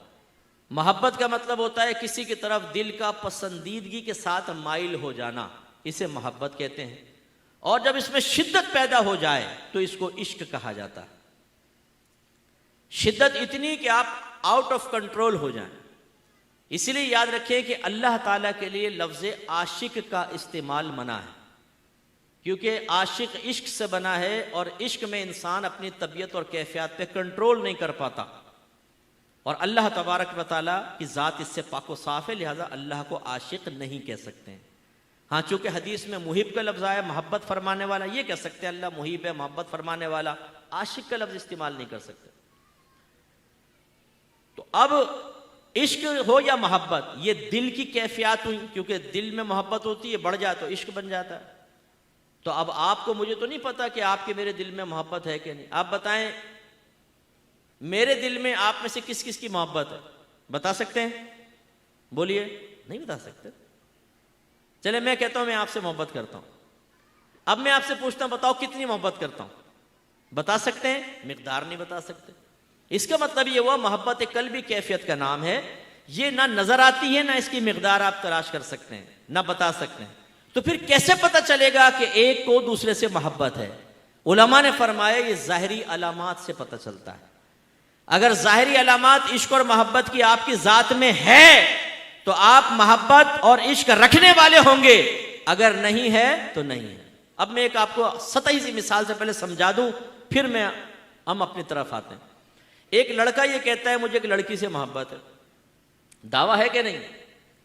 आप कहते हैं वो कहाँ रहती है, मालूम नहीं। क्या नाम है, मालूम नहीं। कभी देखा है, मालूम नहीं। तुम्हारी बात तो होती होगी नहीं, लेकिन मुझे उससे बहुत मोहब्बत है। बताएं ये दावा मोहब्बत में सच्चा कहलाएगा कि झूठा? बोले बोले क्यों? हालांकि वो दावा कर रहा है, फर्ज कर लें उसके दिल में मोहब्बत, लेकिन आप कहेंगे तेरे अंदर मोहब्बत की अलामत ही नहीं है। भाई जब अलामत नहीं तो कैसी मोहब्बत करने वाला होगा? एक बेटा अपनी मां से कहे अम्मी जान मैं आपसे बड़ा प्यार करता हूं, बड़ी मोहब्बत करता हूं, आप पर मेरी जान कुर्बान, माल कुर्बान, सब कुछ कुर्बान। मां के अच्छा बेटा, इतना अच्छा बेटा, अच्छा एक गिलास पानी तो पिला। अम्मा पानी मानी नहीं। बेटा चाय पिला दे। नो। अच्छा बेटा मेरे पास बैठ, तुझसे मुझे बातें करने को दिल चाह रहा है। नहीं अम्मी मैं तो दोस्तों के पास जा रहा हूं।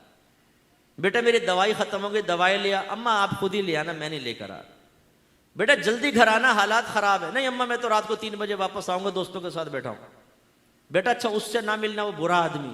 और अम्मी वो तो मेरा जिगरी यार है। बेटा फुला से मिल, वो अच्छा आदमी। अम्मी उसको तो शक्ल से मुझे नफरत है, मैं उससे नहीं मिलूं। लेकिन अम्मी एक बात बोलूं, आप पे मेरी जान कुर्बान, मेरा माल कुर्बान, आपसे बड़ी मोहब्बत है। बताएं ये वाकई मोहब्बत करने वाला कहलाएगा? जोर से बोले यार। क्यों भाई? वो तो मुंह से कह रहा है मैं मोहब्बत रखने वाला हूं, हो सकता है दिल में हो भी, लेकिन आप इनकार क्यों कर रहे हैं? इसलिए कर रहे हैं कि दावा मोहब्बत तो है, लेकिन उसकी पूरी शख्सियत ज़ाहिरी अलामात से खाली है, तो आप उसे सच्चा कभी नहीं कहेंगे, झूठा कहेंगे। मैं बस ये आपको समझाना चाह रहा हूं। आप सब कौन है जी? नबी से मोहब्बत करने वाले हैं कि नहीं है? जी हैं। आप सब आशिक रसूल हैं? भाई दावा तो कर दिया, दलील दो। अभी आपने खुद कहा अगर दलील ना हो वो झूठा बेटा है, वो झूठा लड़का आशिक है। अगर आप में मुझ में अलामात मोहब्बत रसूल ना हो तो हम कैसे सच्चे हो गए? क्यों अपने आप को धोखा दें फिर? तो आइए अलामात रसूल देखते हैं कि अलामात मोहब्बत रसूल क्या हैं। वो चंद अलामात में जिक्र करता हूं और इसी से हमें पता चलेगा कि वाकई हम में से सच्चा कौन है और अपने दावे में नाकिस कौन है। मैं लफ्ज़ झूठा इस्तेमाल नहीं कर रहा हूं कि आप नाराज होंगे। कामिल कौन है, नाकिस कौन है, बस ये हम कर लेते हैं। पहली अलामत उलमा ने बयान फरमाई कि जो नबी करीम से मोहब्बत करता होगा वो आपका कसरत से जिक्र करेगा। जैसे वही मिसाल मैं आपको दूं, किसी लड़के को लड़की से मोहब्बत हो जाए, दोस्ती हो गई जी, चैट शुरू हो गई। अब आप देखें, आप लेटे होंगे तो लड़की का तस्वुर, खाना खा रहे होंगे तो मुस्कुरा रहा होगा आशिक। अम्मी कहेगी बेटा क्यों मुस्कुरा? अम्मी वैसी, वो याद आ रही होगी सिस्टर।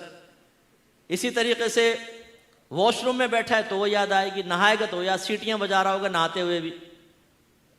यूं सोने से पहले भी सोचेगा और ख्वाब में भी वही नजर आएगी कि फूल पेश कर रही हो, आंख खुल जाएगी, सामने अम्मा खड़ी होगी।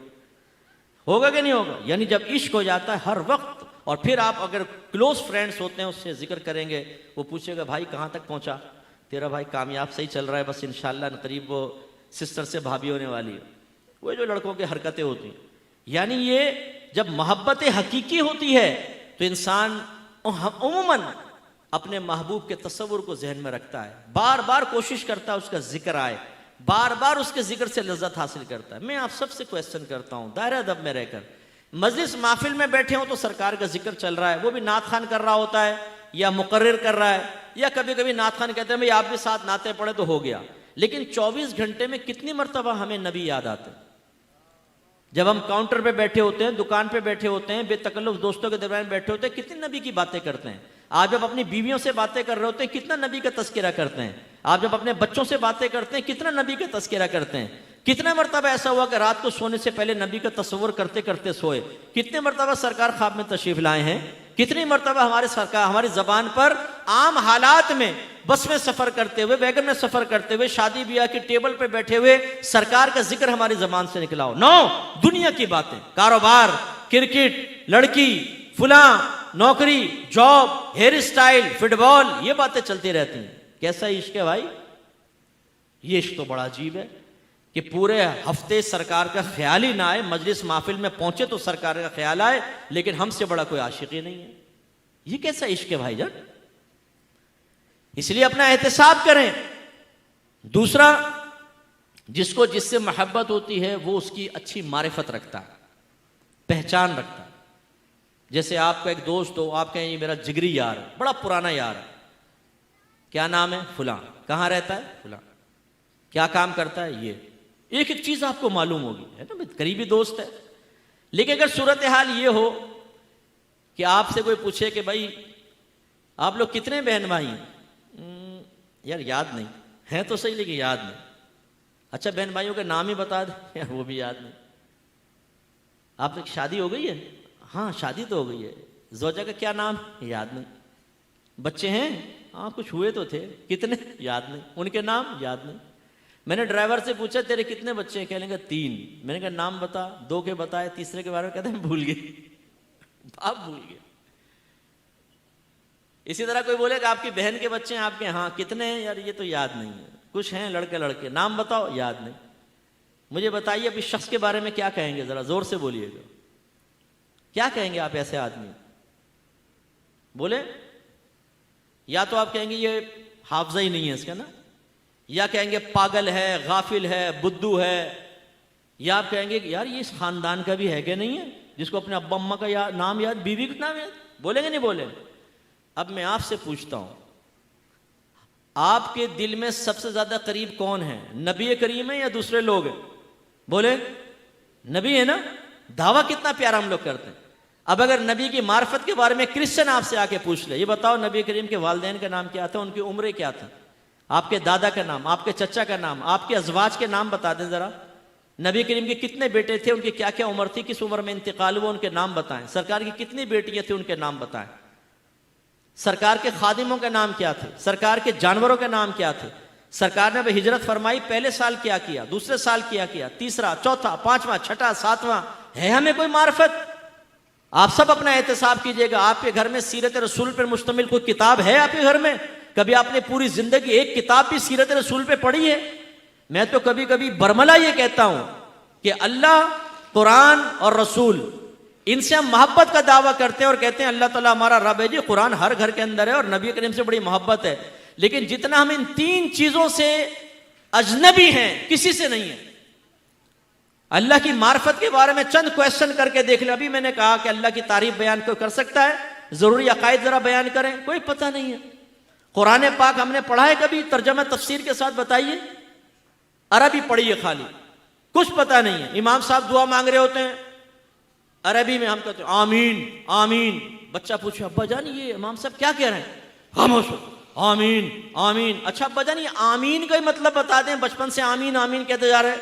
बाप के खामोश, आमीन आमीन। भाई सीखो ना। हमने आज तक कुरान अजीम को, अक्सर हम में ऐसे होंगे जिन्होंने तर्जमा और तफसीर से नहीं पढ़ा, और बहुत से तो माशाल्लाह ऐसे नौजवान बैठे होंगे जिन्होंने कभी बचपन में हाफिज साहब के डंडे खा के कुरान पढ़ा था और उस वक्त से अभी तक अब कुरान खोलने की तौफीक नहीं, अरबिक तक नहीं पढ़ सकते। यानी मैंने तालीम बालगान बहुत की है, मतलब ये मदरसे पढ़ाए हैं, कुरान सिखाया है। वो नमाजी जो 40-40 साल से नमाजें पढ़ते हैं, उनसे जब सूरतें सुनी ने कि आप सूरत सुनाएं, अब बिला मुबालगा कहता हूं वल्लाह एक आध कोई शायद किसी ने सही सुनाया, वरना सबकी गलत। मैं आप सबसे भी गुजारिश करता हूं, नाराज मत होइएगा, आपके चेहरे पे दाढ़ी हो या सर पे इमामा हो, आप 40 साल से नमाजें पढ़ते हो या 25 साल से, एक दफा अपनी पूरी नमाज किसी कारी साहब को सुनाएं तो आपको पता चलेगा। जैसे मैं अक्सर समझाता हूं, हम पढ़ते हैं रब्बी जालनी, रब्बी जालनी, गलत लफ्ज है ही नहीं, कोई लफ्ज ही नहीं। यह असल में था रब्बी इजअलनी। फिर जब हम बा को जीम से मिलाते हैं दरमियान की हमजा गिर जाती है, रब्बिज अलनी, लफ्ज ये है रब्बिज अलनी, जीम साकिन।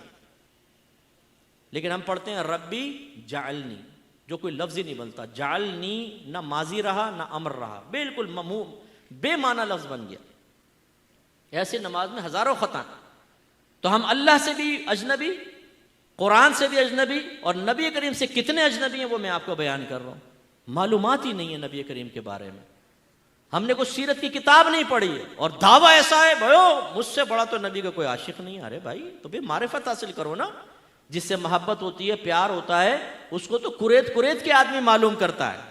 पूछो हमारे उन नौजवानों से जो फेसबुक पे लड़कियों के साथ चैट करते हैं, कैसे कुरेद कुरेद के क्वेश्चन करते हैं, नए नए शैतानी जहनों के अंदर ख्याल आते हैं, क्या पूछूं, इतनी सारी बातें हो गई, अब क्या पूछूं। अच्छा तुम रंग कौन सा पसंद करती हो, अच्छा जूती कौन सी पसंद करती हो, अच्छा दुपट्टा कौन सा पसंद करती हो, जूती का स्टाइल कौन सा पसंद करती हो। एक एक चीज आदमी पूछता जाता है, एक एक चीज मालूम होनी चाहिए, क्योंकि यही मोहब्बत की अलामत है। अरे भाई तो ये मोहब्बत की अलामत रसूल के लिए क्यों नहीं जाहिर होती कि नबी करीम के बारे में एक एक चीज मालूम होनी चाहिए। सरकार ने कैसा लिबास पहना, कैसा पसंद करते थे, सरकार की नालें कैसी थी, सरकार के जानवर कैसे थे, आप कैसे बोलते थे, कैसे खाते थे, कैसे पीते थे, और उनको फिर अपनाएं तो फिर बात बने ना।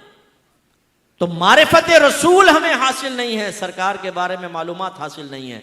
एक काफिर अगर हमें कहे कि जरा बताना अपने नबी करीम के बारे में, हम नहीं कर सकते। अपने खानदान के बारे में ज्यादा मालूमात होगी, नबी करीम के बारे में नहीं होगी। लेकिन अलमिया यह है कि खानदान के बारे में आशिक होने का दावा नहीं करते, मालूमात हालांकि ज्यादा, नबी करीम के बारे में करते हैं हालांकि मालूमात सिफर है। खुसूसन हमारे नौजवान क्रिकेटर्स के नाम पूछे, ऐसा बयान करेंगे जैसे सांस ले रहे हैं। हीरोइनों के नाम पूछे, इंडिया की हीरोइन, हीरो, कौन सी फिल्म आ रही है इस वक्त, इंग्लिश कौन सी मूवी लगी हुई है, उसने बॉक्स ऑफिस में कितना पैसा कमाया, एक एक मालूमात इन नौजवानों के मुबारक जहन के अंदर ऐसा मुस्तहज़र होगा, फटाफट बयान करेंगे। लेकिन नबी करीम के बारे में पूछ ले कि आपकी अजवाज कितनी थी, उनके नाम बताए हैं, पता नहीं, हालांकि माएँ हैं हमारी उम्मुहातुल मोमिनीन। एक नौजवान अगर ये कहे मुझे अपनी माँ का नाम ही नहीं पता, अरे यार कैसे बेटे हो तुम।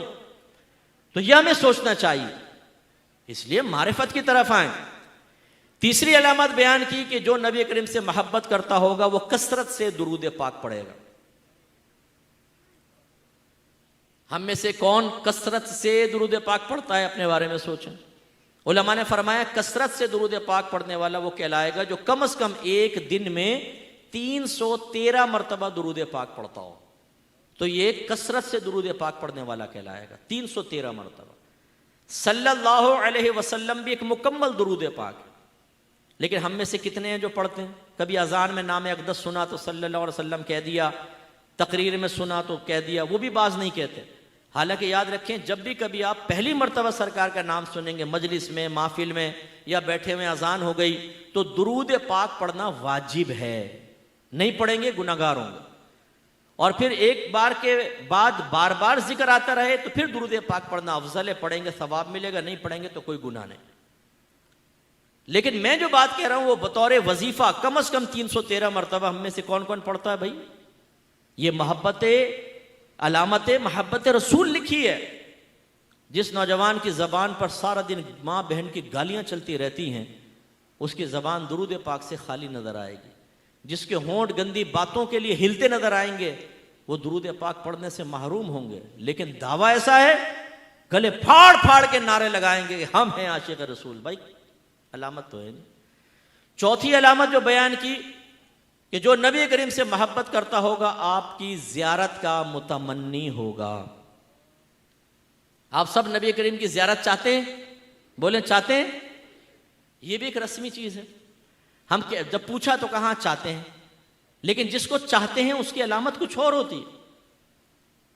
अगर किसी की बेटी जवान हो जाए और रिश्ते ना हो तो उस मां की चाहत ये होती है मेरी बेटी का अच्छा रिश्ता आ जाए। अलामत क्या जाहिर होती है? जिससे मिलेंगी ना कहेंगे कोई अच्छा रिश्ता हो तो बताना, बच्ची की उम्र बढ़ रही है। कोई अगर मौलवी साहब घर में आ गए, कोई दीनी शख्सियत, कोई पीर साहब आ गए, कोई आलिम आ गए, मुफ्ती, वालिदा सबसे पहले पर्ची भेजेगी, पीर साहब से कहना दुआ कर दे मेरी बच्ची की शादी के लिए। मां जब भी हाथ उठाएगी नमाज के बाद, ए अल्लाह मेरी बच्ची का अच्छा रिश्ता भेज दे। करेंगे नहीं करेंगे? आप नौजवानों ने अगर इंटरव्यू देना है, आपको खौफ है पास भी हो सकते हैं, फेल भी, पास हो जाएंगे नौकरी मिलेगी, लेकिन फेल हो गए तो फिर आप कितनों से दुआ करवाएंगे? क्योंकि उसकी चाहत है ना। अब मैं आपसे पूछता हूं, पिछले पूरे महीने हम में से कितनों ने नमाज के बाद हाथ उठाकर नबी करीम की जियारत के लिए दुआ की कि अल्लाह ताला मुझे नबी करीम की जियारत करवा दे? कितने ऐसे हैं जिन्होंने सोने से पहले अल्लाह की बारगाह में अर्ज़ की, अल्लाह ताला आज तो मेरी किस्मत जाग जाए, मैं सोऊं और मेरे आका ख्वाब में तशरीफ ले आए।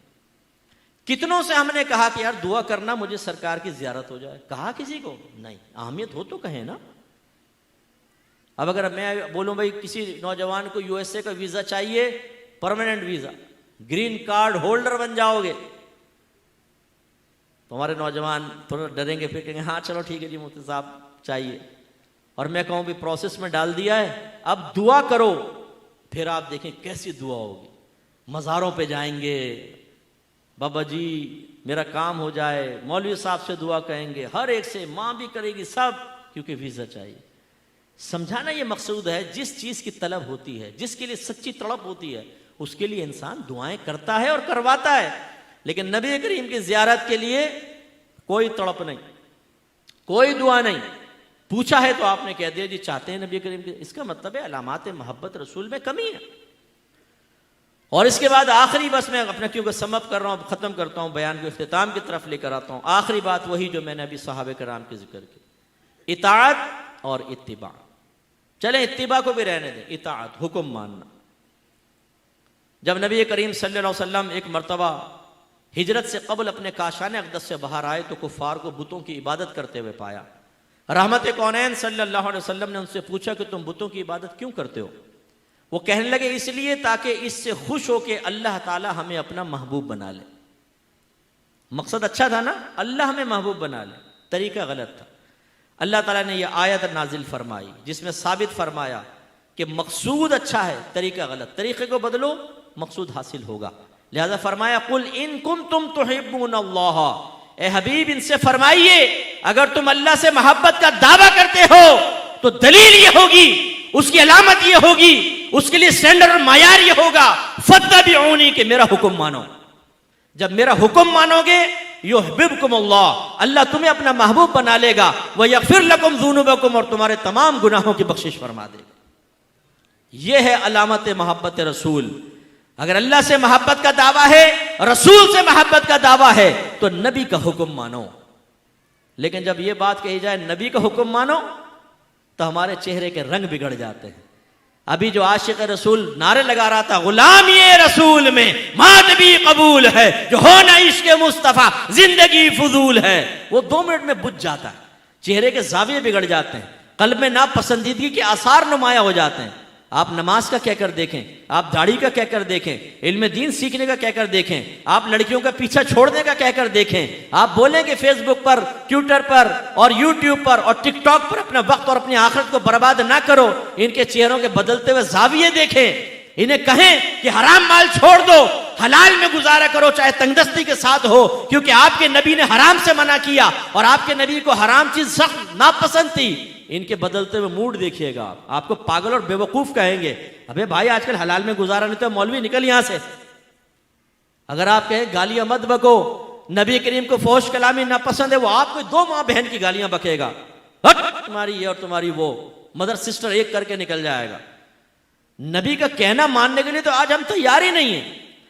इश्क रसूल की जो सबसे बड़ी अलामत है, हमारा टन टन सुन्नी भी उस अलामत से खाली है। अपने नबी का हुक्म मानने के लिए हम तैयार नहीं। हाँ, दौड़ा लो, लंगर खिला लो, महफिल में बिठाओ, झूमो, हाथ यूं यूं करो, हिलेंगे, ये करेंगे वो करेंगे, जुलूसों में सीटियां बजा रहे हैं और गधों पे और घोड़ों पे जा रहे हैं, वो सारे काम करवा लो। लेकिन जब नबी करीम का हुक्म मानने की बारी आए, जब नफ्स को कुचलने की बारी आए, जब नबी के हुक्म के मुकाबले में शैतान से मुकाबला करने की बारी आए, तो हमारा नौजवान कहता है मत कर नसीहत ना से, हा दिल मेरा घबराए है, उसको दुश्मन जानू हूं जो मुझको समझाए। जो हमें पर्दे में रह के बहनें सुन रहे हैं ना, ये भी दुश्मन बन जाती हैं। अब अल्लाह रसूल को डायरेक्ट तो बुरा कह नहीं सकती, तो वो हम जैसे अफराद आते हैं, तीर के निशान है। इन मौलवियों ने दीन बड़ा सख्त कर दिया है, ये मौलवियों को अल्लाह ताला मार दे, इनको मौत दे, कमबख्तों ने दीन सख्त कर दिया, ये ना करो वो ना करो, यहाँ ना जाओ वहां ना जाओ। ऐसे हमारे नौजवान होते हैं बहुत सारे, यार ये दीन इतना सख्त नहीं है, ये मौलवी हजरात ने सख्त कर दिया। एक अब्बा अपने बच्चे को समझा रहे, वो बच्चे ने मुझे बताया, बेटा देखो दीन में इतनी सख्ती नहीं होती, मौलवियों के पास ना जाया करो, दीन को बड़ा सख्त करके पेश करते। मैंने उस नौजवान से कहा कि बेटा तुम अपने अब्बा जान से दायरे अदब में रहकर कहना कि अब्बा जान मुझे क्लाशनकोफ लेकर दें, ताकि मैं इन सख्त मौलवियों को जान से मार दूं, और उसके बाद जो आसान दीन जो इन मौलवियों ने छुपाया हुआ था ना, वो आप हमें दे दें। घर की खवातीन से बोला करें ना आपके, वो कहती हैं दीन बड़ा सख्त कर दिया मौलवियों ने, तो आपके मौलवियों को छोड़ दो, तुम लाओ वो दीन जो छुपा के रखा हुआ था वो तुम ले आओ। यानी दीन से भागने के लिए, नबी करीम की तालीमात से राह फिरार इख्तियार करने के लिए हम दीन पर तनकीद करने से बाज नहीं आते। आज हमारी खवातीन, और याद रखिएगा अच्छी तरह, नाराज मत होइएगा, नबी करीम ने फरमाया वो शख्स दयूस है जिसे इस बात की परवाह ना हो कि उसके घर में कौन आता जाता है। दयूस मीन्स पता है आपको क्या होता है? उर्दू में बताऊं, नाराज तो नहीं होंगे? बेगैरत। यानी अगर हमारी ज़ौजा, हमारी घर की औरतें नामहरमों से हंस हंस के बातें कर रही हों, नामहरमों घर में घुसेड़े, तो याद रखें ऐसे शख्स को आपके नबी ने दयूस कहा है। नामहरम कौन होता है? ये नहीं कि कोई अजनबी घर में मोहल्ले का लड़का घुस रहा हो, खालाजाद, फुप्पीजाद, चचाजाद, मामूजाद, इन कजनों से पर्दा है आपकी बीवी का, वो नामहरम है। इसी तरह लड़की का और खालू का पर्दा होता, इसी तरह आपका और मुमानी का पर्दा है। इसी तरह अगर आपकी चच्ची खाला ना हो सकी, बाहर से आई हैं, तो चच्ची का और आपका भी पर्दा है। हमारे यहाँ कहाँ हो ये इसका ख्याल करते? अल्लाह के नबी पर्दे के अहकाम बयान फरमाएं, और हमारी हालत ये है कि अगर हम इस तरह की बातें बयान करें तो ये औरतें हमारे खिलाफ बोलना शुरू कर देती हैं। अरे क्या हम गारों में छुप के बैठ जाए? दूध वाले से हंस हंस के ये बातें कर रही हैं, पर सब्जी वाले से ये बातें कर निकल रही है, और वो मर्द देख रहे हैं, लेकिन हमारी गैरत ही सोई पड़ी है कि भाई तुम क्या कर रही हो? एक गैर मर्द के साथ दरवाजे पे खड़े होकर तुम बातें कर रही हो, शर्म नहीं आती? बीबी फातिमा रज़ी अल्लाह ताला अन्हा, जिगर गोशा रसूल का आलम यह था कि आपने अपनी खादिमा से पूछा, ये बताओ हबशा में लोगों को, औरतों को दफन कैसे किया जाता था? उन्होंने कहा कि हमारे ऐसा होता था कि चारपाई पे औरत को लिटाकर चारों तरफ एक कपड़े की डोली सी बनाई जाती थी ताकि किसी की नजर ना पड़े और फिर दफनाया जाता था। बीबी फातिमा रज़ी अल्लाह ताला अन्हा ने कहा, मुझे इसी तरह दफनाना, और फरमाया अगर मैं फौत हो जाऊं तो रात के वक्त मेरी मैयत को लेके जाना ताकि किसी गैर महरम की नजर मेरी चारपाई तक पर ना पड़े। वो बीबी फातिमा नबी करीम सल्लल्लाहु अलैहि वसल्लम की बेटी, तरबियत याफ्ता, ये कहे, और ये बीबी फातिमा को मानने वाली, उनकी नियाज़ें खाने वाली, ये कहे कि हम पर्दा नहीं करेंगी, और घर का वो सरपरस्त बेवकूफ किस्म का वो कहता है कि जी मैं परमिशन देता हूं तुम बगैर पर्दे के घूमो फिरो। यानी कितनी बहनें मुझे ऐसी मिली जो ये कहती हैं कि हमारे शौहर ये कहते हैं कि मेरे दोस्त आए, रिश्तेदार आए, बिला पर्दा सामने बैठो। और एक शौहर ने तो दलील ये दी कि देखो जब मैं अपने दोस्तों के घर जाता हूं उनकी बीवियां मेरे सामने बैठ जाती हैं। यानी वो तुम अगर बेगैरत हो, वो अपनी बीवियों को बेगैरत बना के तुम्हारे सामने बैठाए तो तुम्हारी बीवी भी बेगैरत बन के तुम्हारे दोस्तों के सामने बैठे और दावत नजारा दे। मर्द की नीयत का क्या मालूम? हम में से कितने ऐसे बैठे होंगे जो लोगों के सामने बड़े यूं मोहतात बनते लेकिन टेढ़ी टेढ़ी आंखों से शादी ब्याह के अंदर सब देख लेते हैं ना। लाल वाली कपड़े वाली देख, अच्छा कर रहे यूं होंगे, उंगलियों के झरोके से देख लेंगे। और बीवी साथ बैठे होगी स्कूटर पे, पता है बीवी बैठी हो तो टेढ़ी आंखों से देखेगा ना वो साथ में जाती हुई औरत को, बातों का टकरा भी जाते हैं गाड़ियों से। तो जब हमारी नीयतों में इतना फतूर है कि शैतान कुछ ना कुछ डाल देता है, तो आपने कैसे समझा कि घर की औरत के शैतान से बिल्कुल पाको साफ हो गई? शैतान उसके जहन में ख्याल नहीं डाल सकता, गैर मर्द की तरफ उसकी तवज्जो नहीं जा सकती। यह हमारी जिम्मेदारी है कि हम उसको रोकें। नबी करीम तो ये करें और हम ना करें, गलत चीज है ना। एक मरतबा नबी करीम सल्लल्लाहु अलैहि वसल्लम हुजरे में दाखिल हुए, सईदा आयशा सिद्दीक़ा रज़ी अल्लाह तआला अन्हा के पास एक शख्स को बैठे हुए देखा, चेहरे अनवर का रंग बदल गया, जलाल के आसार नुमाया हुए। सईदा आयशा ने अर्ज़ किया, रसूलल्लाह ये मेरे रिज़ाई भाई हैं, यानी हमने एक ही माँ का दूध पिया है। तो फिर सरकार का जलाल कम हुआ, यानी जलाल में तशरीफ लाए कि घर में अजनबी मर्द कैसे। ऐसी एक मरतबा एक हिजड़ा था, उसे पकड़ कर लाया गया सरकार की बारगाह में और अर्ज की साहबा ने, या रसूलल्लाह देखें इसने अपने हाथ और पैर पर मेहंदी लगाई हुई, औरतों से मुशाबहत इख्तियार करता है। याद रखें हिजड़ा जो होता है औरतों के पास जाएगा तो मर्दों के हुक्म में, इससे पर्दा वाजिब है औरतों को। इसमें भी हमारे मर्दों को पता नहीं हो तो औरतें अंदर घुसड़ देती हैं हिजड़ों को ताकि सवाल, तुम्हारी शादियां कैसी होती हैं, तुम जब मरते हो तो कैसे दफनाते हैं? अरे भाई वो तुम्हारे लिए अजनबी मर्द की मिसल है और मर्दों के लिए औरतों की मिसल है, याद रखें। लिहाजा आप कभी कभी सिग्नल पर रुकते हैं, वो आ जाता तालियां बजाता हुआ, अरे भाई कुछ दे दे, तो भाई लग जाता उसके साथ। अच्छा क्या नाम है तेरा? जुलेखा है? अच्छा ये वो, अरे भाई वो आपके लिए नामारम एक तरह से। अब आप देखिए वो अधूरा मर्द है लेकिन हाथ पांव में मेहंदी लगाई, साहबा करम पकड़ कर ले आए, या रसूलल्लाह इसने हाथ पांव में मेहंदी लगाई है, मर्दों के साथ मुशाबहत इख्तियार की है। सरकार ने शाद फरमाया इसको मदीने से बाहर निकाल दो, जिला वतन कर दिया। साहबा ने कहा रसूलल्लाह इजाजत दें कि हम इसकी गर्दन उड़ा दें कि औरतों से मुशाबहत इख्तियार करते। सरकार ने फरमाया नहीं, इसको मदीने से बाहर निकाल दो। इतने सेंसिटिव थे मेरे आका। उसने हाथ पांव में मेहंदी लगाई, औरतों से मुशाबहत के कस्द इरादे के साथ सरकार ने फरमाया जिला वतन हो जाओ। मैं उन नौजवानों से कहता हूं जो पौड़ियां बना के खड़े होते हैं, दूर से कोई नौजवान देखता है खामखा वो खुश फहम मुब्तला है, लड़की खड़ी चलो बातें करते हैं, करीब से गुजरता है तो देखता है वो लंबी लंबी मूछे, आगे मोहम्मद अकरम खड़ा हुआ है, कान में बुंदे पहन लेंगे ना, हाथ में कड़े वो चढ़ा लेंगे, छल्ले कड़े पहन लेंगे। यानी अल्लाह ने मर्द बनाया, तुम्हें अभी तक अपने मर्द होने का यकीन हासिल नहीं है, या तुम्हें औरतें बनने का बहुत शौक है। अल्लाह ने मर्द बनाया, मर्द बनो। मेरे आका सल्लल्लाहु अलैहि वसल्लम ने क्यों ये फरमाया? मिंबर पे बैठे, एक हाथ में रेशम लिया, एक हाथ में सोना लिया और फरमाया दोनों चीजें मेरी उम्मत के मर्दों पर हराम है। क्यों? उलमा ने इसकी वजह ये लिखी, जब आदमी रेशम पहनता है ना तो नजाकत आ जाती है, जब सोना पहनता है तो जब जेवर हाथ में पहनता है ना इससे भी नजाकत आ जाती है। और सरकार नहीं चाहते थे कि साहबे कराम नाजुक बन जाएं औरतों की मिसल, क्योंकि वहां तलवारें उठानी थी, वहां जिहाद करना था, वहां कुफार से मुकाबला करना था। ना ये कि बन ठन के चमकते भड़कीले कपड़े पहन के मटकते हुए यहाँ जा रहे हैं, मटकते हुए यहाँ जा रहे हैं, ये नहीं, मुकाबला करना था। आज हमारे नौजवानों की हालत देखें, घर से बाहर ऐसे निकल रहे होते हैं जैसे शादी में जा रहे हैं, लेकिन वो कहीं नहीं, वो फुटपाथ पे आएंगे, पप्पू पान वाले के पास खड़े हो जाएंगे, वे मूछें, दाढ़ी साफ, बाल ऐसे ये छज्जा बज्जा निकाल कर पफ वफ, 200-300 रुपए नाई को देने के बाद मुकम्मल तौर पे अंग्रेज की शक्ल बनने के बाद फिर आईने में देख कर अपने आप से कहते हैं आज तो हीरो लग रहा हूँ। फिर बाहर निकल कर जरा अटकते मटकते हुए जूते ऊंची एड़ी के कड़ाक कड़ाक कड़ाक करते हुए पहुँचते हैं, कैसा लग रहा है तेरा भाई? सामने लगे तो यार बिल्कुल अंग्रेज की तरह लग रहा है। ये खुश होने की बात तो नहीं। अगर किसी ने आपको कह दिया अंग्रेज की तरह लग रहा है, कौन सा कमाल, काश कोई कहता कि बिल्कुल तुम तो नबी करीम की सुन्नत की चलती फिरती तस्वीर नजर आ रहे हो, तो कमाल था ना। तो हमारी हालतें ये हैं कि हम नबी करीम की इताअत के लिए तैयार नहीं हैं।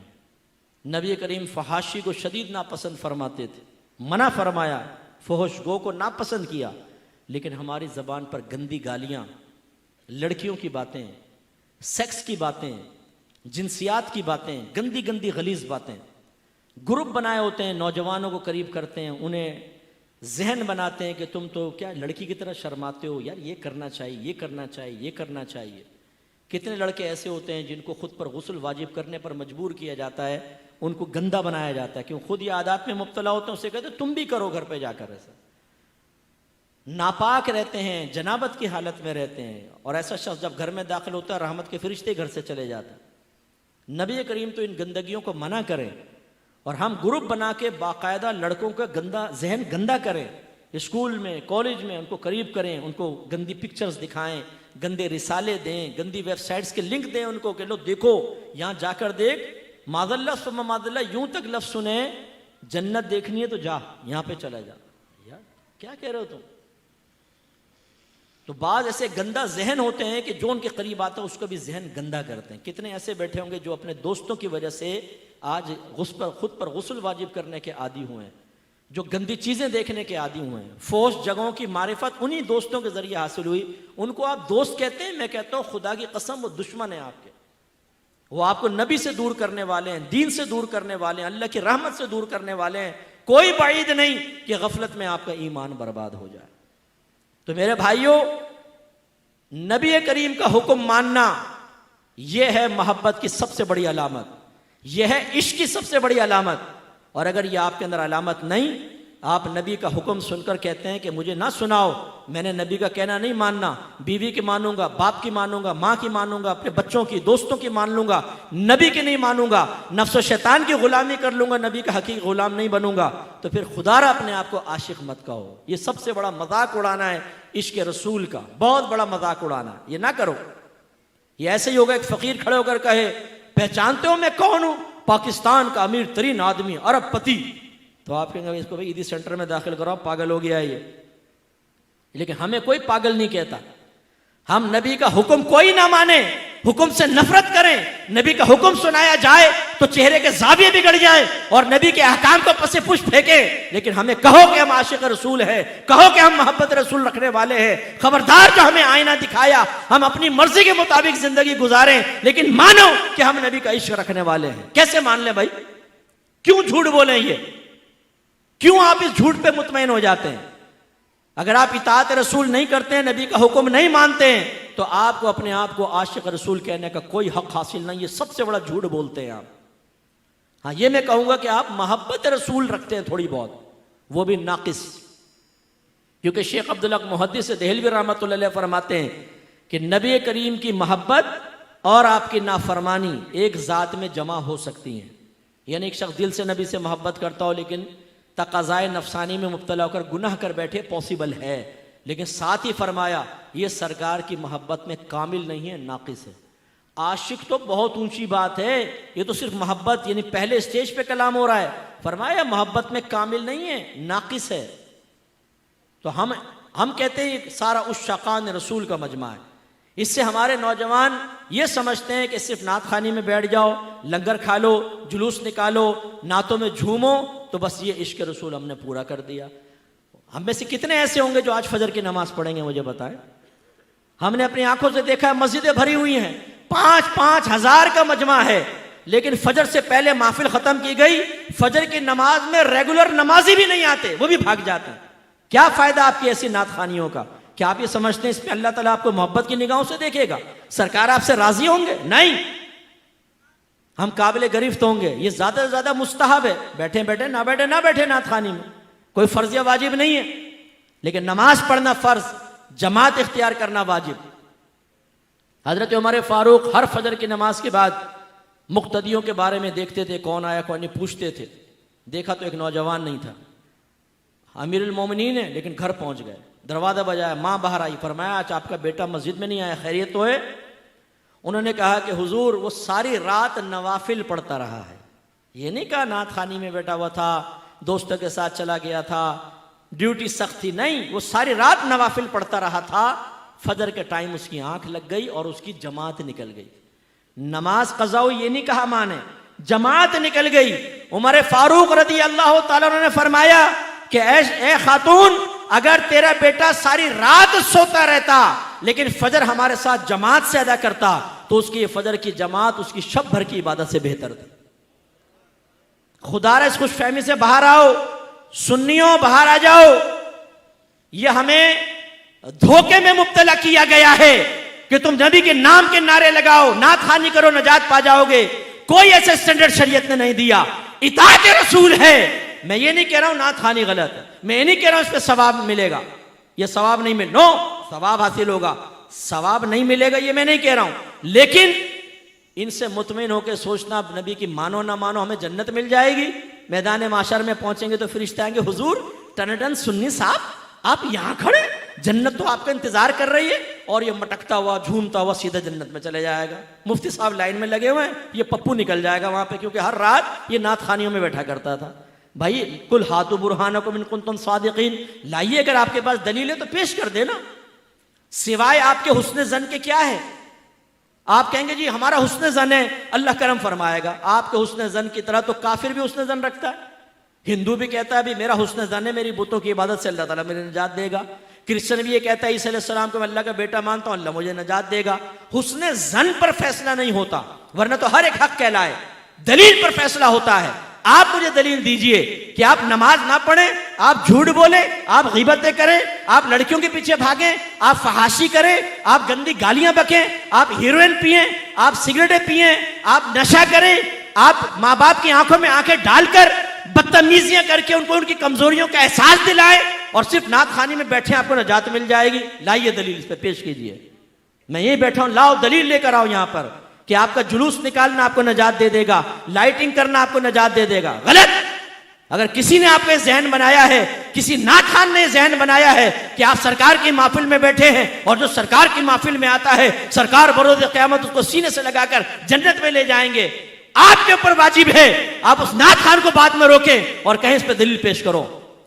ठीक है, हम तुम्हारी बात मानते हैं। नहीं मानते मुफ्ती साहब की बात, वो डांट के चले गए, सख्त लहजे में गुफ्तगू की, तुमने बड़ी प्यारी बात कही, लाओ दलील दो। जब तक नाथ खान दलील ना दे बंद कर लेना उसको घर के कमरे में। बोलना कि नहीं जाने देंगे। तुमने कैसे धोखे में मुब्तला किया, तुमने हमें नमाजों से दूर कर दिया, तुमने तकवे से दूर कर दिया, हराम खा खाकर नाथ खानियों में आकर बैठकर हम समझते नजात हो जाएगी। कैसे हो जाएगी? जो हराम माल के साथ हज करे, नबी करीम फरमाते हैं अल्लाह उसका हज कबूल नहीं करेगा। एक रिवायत में फरमाया एक शख्स हाथ उठाकर अल्लाह की बारगाह में दुआएं करता है, गिड़गिड़ाकर दुआ कर रहा होता है, लेकिन अल्लाह ताला इसकी दुआ कैसे कबूल करे? इसलिए कि इसके जिस्म पर हराम है, इसके पेट में हराम है, तो अल्लाह कैसे इसकी दुआएं कबूल करेगा? ये आपकी शरीयत ये है। हमें ख्वाबों में मुब्तला किया गया है। जुलूस निकालो नजात है, लाइटिंग करो नजात है, तीजे 40वें करो नजात है, 11वीं करो नजात है, तुम बरोज़ क़यामत आओगे सरकार तुम्हें बख्शवा लेंगे, यकीनन मेरे आका शफाअत करेंगे, इनकार नहीं। लेकिन जब ईमान बचाकर ले गए तो, ईमान बचाकर ले गए तो ईमान जाया हो गया गुनाह कर करके, फिर तो काफिरों में फिर शफाअत नहीं। और फर्ज कर लें ईमान बचाकर ले गए और गुनाहों भरी जिंदगी गुजारी, सरकार ने शफाअत फरमाई, ये यकीन लेकर गए, यकीन रखें इसका इनकार नहीं। लेकिन क्या ये बहुत बड़ी बेमुरव्वती नहीं होगी कि हमारी हर तरह की गंदगी के बावजूद सरकार मैदान माशर में सीने से लगाएं? क्या फिर हमें नबी करीम के साथ ये रवैया रखना चाहिए? सिर्फ इस भरोसे पे कि सरकार हमें बख्शवा लेंगे हम उनकी नाफरमानी करते चले जाएं? गलत बात है। मैं आप ही से पूछ लेता हूं, एक बाप एक माँ अपने बच्चे को पाल कर जवान करें, उन्हें अच्छी नौकरी दिलवाएं, एक घर उनके नाम कर दें, टोयोटा कोरोला की चाबी दें, बाप हर महीने 50,000 की गड्डी उसके हाथ में रखे, और फिर माँ बाप अपने कहें बेटा हमारा कहना मान, ये कर वो करो, कहे मैं कुछ नहीं करता हूँ, चलो। फिर जब आप उसको समझाएं कि यार ऐसा नहीं करो माँ बाप, वो कहे यार मैं ऐसे ही कह देता हूँ, कल जाऊंगा ना देखा फिर मैं बाप राजी होंगे। क्या कहेंगे ऐसे बेटे के बारे में? यार तुम्हें शर्म नहीं आती? तुम पर इतने माँ बाप ने कर्म किया और तुम सिर्फ ये सोच कर के हर तरह की बदतमीजी के जवाब में फिर भी माँ बाप सीने से लगा लेंगे, तुम उनसे माफी मांगने के लिए तैयार नहीं हो, अपनी हालत संवारने के लिए तैयार नहीं हो। कैसे आदमी हो तुम? कहेंगे नहीं कहेंगे? अब आप और मैं आईने में अपने आप को देखें ना। और जितने, बस आखिरी बात, जितने आज शौहर हजरात बैठे हुए हैं और जितने गैर शादीशुदा बैठे हैं वो भी गौर से सुने। नौजवानों को बड़ा शौक होता है मेरी शादी हो, एक अदद बीवी आए, बच्चे हों, खाना पका हुआ मिलेगा, चाय मिलेगी, हाकिम बन जाऊंगा मैं। अरे भाई ठीक है, शादी के बेनिफिट ज़रूर हैं, लेकिन आपको पता है कि शौहर पर अखलाकी और शरई जिम्मेदारी क्या है? अपनी बीवी को इल्म दीन सिखाना, उसे नेकी का हुक्म करना, उसे गुनाहों से रोकना। अगर आप ऐसा नहीं करेंगे, अपनी बीवी की तरबियत, अपनी औलाद की तरबियत, जितने बीवी गुनाह करेगी आपके नाम अमाल में भी गुनाह लिखा जाएगा। जितनी आपकी औलाद बालिग होने के बाद जितने गुनाह करेगी, सब गुनाह आपके नाम अमाल में भी लिखे जाएंगे। आपके नबी ने यह भी हमें मुकल्लफ बनाया है। अल्लाह ताला कुरान में फरमाता है, या अय्युहल्लज़ीना आमनू क़ू अनफुसकुम व अहलिकुम नारा वक़ूदुहा अन्नास वल हिजारा, ऐ ईमान वालों अपने आप को और अपने घर वालों को जहन्नम की उस आग से बचाओ जिसका ईंधन आदमी और पत्थर है। इसी तरह नबी करीम ने फरमाया, कुल्लुकुम राइन व कुल्लुकुम मसऊलुन अन रइयतिही, तुम में से हर शख्स निगहबान है, तुम में से हर शख्स से उसकी रियाया के बारे में क्वेश्चन होगा। रियाया मीन्स मातहत के बारे में। फिर फरमाया, मर्द अपने घर पर हाकिम है, उससे उसकी बीवी और बच्चों के बारे में क्वेश्चन होगा। जितने यहाँ शौहर हजरात बैठे हैं जिनकी बीवियां फजर के अंदर पांव फैला के सो रही होती हैं, लेकिन वो खुद नमाज नहीं पढ़ता, तो क्या कहेगा बीवी को नमाज पढ़ो? अब्बा तो उससे ज्यादा खराटे ले रहा होता है बैठा हुआ।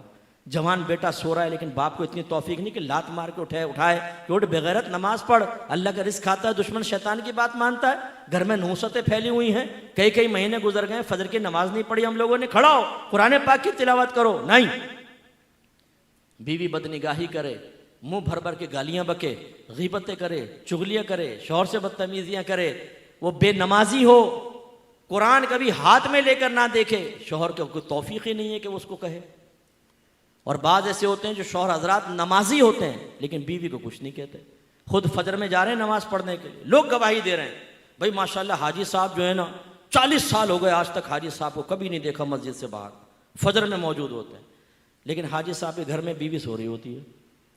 बीवी बिल्कुल जाहिला है, बीवी को यही नहीं पता कपड़े पाक करने का तरीका क्या है। सबके पाक नापाक उठा के वॉशिंग मशीन में डालकर सबको नापाक करके उन्हें निकाल कर इस्त्री करके हाजी साहब नापाक कपड़े पहनकर जुमा पढ़ने आ रहे हैं, लेफ्ट राइट। हाजी साहब का जुमा ही नहीं हो रहा, नापाक कपड़ों में जुमा पढ़ रहे हैं, क्योंकि ना बीवी को पता है ना हाजी को पता है कि किस तरीके से हमें कपड़े पाक करने चाहिए।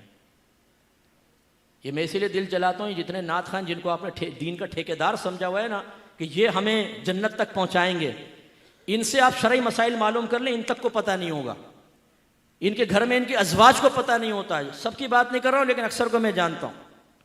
वैसे आके ऐसा आपके सामने शेर पढ़ेंगे जैसे दीन अगर इन्हीं के साथ दर्स चल रहा है, वरना ये ना हो तो दीन ही ठप हो जाएगा। तकब्बुर का आलम ये होता है कि बड़े नात खान को कभी आपने नहीं देखा होगा किसी आलिम का हाथ चूमते हुए, इतने मुतकब्बिर होते हैं। ये याद रखें, नात खानी फी नफसी कोई कमाल की बात नहीं। मैं दलील से कहता हूं, दावा करता हूं, पूरा कुरान पूरी हदीस, एक आयत एक हदीस ले आए जो नात खान के फजाइल पर मुश्तमिल हो, लेकर आए। मैं बोलता हूं, चैलेंज करता हूं आपको, मैं आलिम दीन के ऊपर फजाइल के ऊपर आपको सैकड़ों आयात हदीसें पेश कर सकता हूं। नात खान पर एक पेश करें आप कि नबी करीम ने फरमाया जो नात खानी करेगा, नात पढ़ेगा, और बोलते क्या है, सरकार ने मुझे अपनी नात की खिदमत के लिए मुंतखब कर लिया है। अच्छा भाई ला दलील दे, ख्वाब में आए थे सरकार, या तुझे टेलीफोन किया था, या किसी के जरिए पैगाम पहुंचाया था कि तू इस खिदमत पे मामूर हो जा? किसने कहा था? वो आपको मुतासिर करने के लिए। और हम बाद औक़ात आलिम और नात खान को बिल्कुल बराबर का दर्जा देते हैं, बल्कि बाद औक़ात तो नात खान ऊपर हो जाता है, आलिम नीचे होता है। आपकी मस्जिद का इमाम वो अगर बैठा हो और एक मशहूर बड़ा नात खान आकर बैठे, आपका इमाम हकीर होगा, चाहे वो आलिम दीन हो, वो नात खान को बड़ा सोफा दिया जाएगा, इमाम साहब साइड में बैठे होंगे। ये तकसीम किसने की है? ये नात खानी को इतना ऊपर जो आपने चढ़ा दिया है। जो रियाकाराना, बाज नात खान रियाकाराना नात पढ़ते हैं, पैसे के लिए नात पढ़ते हैं। अगर आप उनको पैसा ना दें, आप बुलाएं नात खान को, बोले पैसा एक भी नहीं देंगे, आ जाए ना, अल्लाह के लिए पढ़ना, चल भाग जाएगा। मैंने एक दफ़ा फ़ोन किया एक नात खान को, उनके असिस्टेंट ने उठाया, मैंने नाम नहीं जाहिर किया, मैंने कहा फुला हैं, बोले वो मसरूफ़ हैं, आप बोलें क्या करना है। मैंने कहा मैंने कहा चलो आजमाता हूँ। मैंने कहा एक नातिया महफिल रखनी है, उनसे टाइम लेना है। हाँ बताएं, मैं उनके असिस्टेंट हूँ। अच्छा ले जाओ, बड़ा सख्त उसने रखा हुआ ना। तो मैंने कहा क्या वो कुछ पैसे से भी लेंगे? आपको कुछ भी मालूम नहीं, एक नात खान अपना टाइम निकाले पैसे ना ले। मैंने कहा अच्छा भाई मुझे पता नहीं था, कौन है आप? मैंने कहा भाई मुफ्ती मोहम्मद अकमल कहते हैं। अरे मुफ्ती साहब आपने पहले क्यों नहीं बताया? यार तुम अभी तो डांट रहे थे मुझे, तुम मुझे जलील कर रहे थे फ़ोन के ऊपर, अभी मैंने नाम लिया तो तुमने फ़ौरन, अगर यानी आम आदमी हो तो जलील करो उसको जितना मर्जी, पैसे के बगैर तुम आते नहीं हो। पैसे लेके इस्तंजा खाने में जाके लिफाफा गिनते हो, कितने पैसे दिए, कम होते हैं तो आके लड़ना झगड़ना शुरू कर देते हो। इनको कोई सवाब नहीं मिलेगा जो पैसे के लिए पढ़े। किसी नात खान पे बदगुमान भी ना हो, मादल्ला में पर्टिकुलर को नात खान का नहीं कह रहा हूँ, लेकिन मैं इन लोगों के दरमियान बड़ा रहा हूँ। यूके में मैंने कितने सफ़र किए हैं, ये गाड़ी में सोते रहते हैं, नमाज नहीं पढ़ते, जहाज में सोते रहते हैं, नमाज नहीं पढ़ते, लेकिन वहां जाके जब नात खानी करेंगे, ओए होए होए होए, लगता है पूरा दीन का दर्द इनके अंदर आ गया, रोएंगे और ये और रुला देंगे पब्लिक को, और नमाज पढ़ेंगे नहीं। ये नहीं क्या कर रहे हो? और आपने उनको हीरो बनाया हुआ है। जो बादशाह नात खान हो, अल्लाह के लिए पढ़े, इनकी शनाख्त पहचान को इतनी मुश्किल नहीं होती, उनको इज्जत ज़रूर दें, किसी पे बदगुमानी भी ना करें। लेकिन मैं आपको जो बात समझाना चाह रहा हूं वो ये कि आप अगर सिर्फ इस खुशफहमी की दुनिया में नातिया अशार सुनकर गुम हो गए तो याद रखें इसका अंजाम बड़ा दर्दनाक है। मायार बनाएं अपने नबी की तालीम को, मायार बनाएं सहाबे कराम को। बस आखिरी सवाल, बयान ख़त्म। ये बताएं किसी सहाबी ने ऐसा किया कि उन्होंने सारा दिन नात खानी की हो, सारी रात नात खानी, और बैठे बैठे सरकार के या रसूलल्लाह या रसूलल्लाह या रसूलल्लाह या रसूलल्लाह के तस्बीहें पड़ी हों और नारे लगाते हों बाहर निकल, गुलाम ये रसूल में मौत भी कबूल है, लेकिन फिर ना नमाज पढ़ी, ना रोज़ा रखा, ना कुरान की तिलावत, ना जिहाद पर गए, ना जमात से नमाज पढ़ी, और वो मादल्ला गुनाहों में लगे रहे। लेकिन जब उनसे कहा गया कि आप ये क्या कर रहे हैं, तो कहा कि देखो तस्बीह तो पढ़ता हूँ सरकार की, नात खानी भी तो कर रहा हूँ, सरकार के नाम के नारे तो लगा रहा हूं, तो नजात हो जाएगी। है कोई ऐसी मिसाल? बोले है नहीं है ना? लेकिन हमारे यहां है, मिसाल नहीं मिसालें हैं। हम खुशफहमी में मुब्तला हैं। ये महफिल जरूर करें, अल्लाह ताला इस पर सवाब भी देता है। अगर उसकी रहमत जोश में आए तो बख्शिश और नजात का जरिया भी बन सकती है, लेकिन गारंटी नहीं है। असल चीज मयार शरा क्या है? इताअत रसूल। तो मैं गुजारिश करता हूँ अपने करीबी जो मस्जिद में आलिम दीन हो उनके पास जाएं, उनसे गुजारिश करें, बल्कि कोई कमेटी वाले ऐसे हों, और हो सकता है हो भी रहा हो, मैं एक सजेशन दे रहा हूँ, अपने कमेटी वालों से जाकर कहें कि हमारी मस्जिद में फ़र्ज़ उलूम कोर्स का इनेकाद करें, हमें फ़र्ज़ उलूम सिखाए जाएँ, जिसमें अकायद भी होंगे, अहकाम शरअ भी होंगे, गुनाहों की मारिफत भी होगी, वो सीखिए। और अगर आपको, और अपने घर की बहनों को सिखाइए। अगर आपको कहीं पर भी कोई नहीं मिलता, मेरा नंबर ले लीजिएगा, ऑनलाइन कोर्स कर लें, फ़र्ज़ उलूम कोर्स करें, अपने घर की बच्चियों को कोर्स करवाएं, इंतहाई इंपॉर्टेंट है। और फिर इताअत रसूल की तरफ आएँ। इताअत रसूल कब होगी? जब आपको अहकाम रसूल पता होंगे। और अहकाम रसूल कब पता चलेंगे? जब आप सीखेंगे। ऐसे तो हुक्म आपके घर में तो नहीं आ जाएगा, आप सीखें जहन इस्तेमाल करने के बारे में क्या शरई अहकाम है, आँखों के बारे में, नाक के, ज़बान, हाथ, आपका सितर शर्मगाह, आपके पैर, पैसा कमाने के क्या अहकाम हैं, पैसा खर्च करने के क्या हैं, किराए पे चीज़ को लेने देने के अहकाम क्या हैं, तिजारत के क्या हैं, इन्वेस्टमेंट के क्या हैं, ये तमाम, दोस्ती करने के अहकाम क्या हैं, दुश्मनी करने का अहकाम क्या हैं। जब आपकी तमाम चीज़ें दायरे शरीयत में आ जाएंगी तो फिर आप हकीकी आशिक रसूल बनेंगे, वरना उससे पहले सिर्फ ज़बानी दावे हैं या हुस्न ज़न है। आखिरी बात, मेरी किताब है कुर्ब इलाही जो मैंने अभी लिखी है। ख़ास तौर पे मैं नौजवानों से गुजारिश करता हूँ थोड़ा सा पैसा जमा करके किताब ख़रीद लें। हाशिम साहब यहाँ होते हैं, इनसे मालूम कर लीजिएगा, इंशाल्लाह मेरा नंबर इनके पास है, ये आपको पहुँचा देंगे। मतलब कांटेक्ट नंबर दे देंगे जिनसे आपको किताब मंगानी है। ये किताब क्या है, अगर आप इस दौर में रहते हुए अल्लाह का कुर्ब हासिल करना चाहते हैं तो फर्स्ट स्टेप क्या है, फिर सेकंड क्या है, फिर थर्ड क्या है, फिर फोर्थ क्या है, फिर फिफ्थ क्या है, स्टेप वाइज आपको बताया गया है कौन कौन सी चीज़ें बुरी हैं, कौन सी अच्छी हैं, किस तरह आप बुराई से बच सकते हैं, किस तरह अच्छाई को इख्तियार कर सकते हैं। ये इस वक्त तसव्वुफ की एक बेस्ट बुक है, इसलिए नहीं कि मैंने लिखी है, आप पढ़कर देखें, इंशाअल्लाह आप ये कहेंगे मुफ्ती साहब बहुत अच्छी है। ख़ास तौर पे वालिदैन से मैं गुजारिश करता हूँ अपने घर में रखें, बच्चों को दें। जिस तरबियत की कमी आपकी तरफ से हुई और अगर बच्चे बालिग हो जाते और गुनाह करते, आपके नामामाल में भी गुनाह लिखा जाएगा, तो ये किताब उस तरबियत को कामिल कर देगी। फ़ायदा होगा आपको, आपके बच्चे पढ़ेंगे, नेक बनेंगे, इंशाल्लाह आपको फ़ायदा होगा, उनकी अज़दवाजी ज़िंदगी बेहतर होगी, आपको फ़ायदा होगा। अल्लाह ताला अमल की तौफ़ीक़ अता फ़रमाए। व आख़िरु दाअवाना अनिल हम्दुलिल्लाहि रब्बिल आलमीन।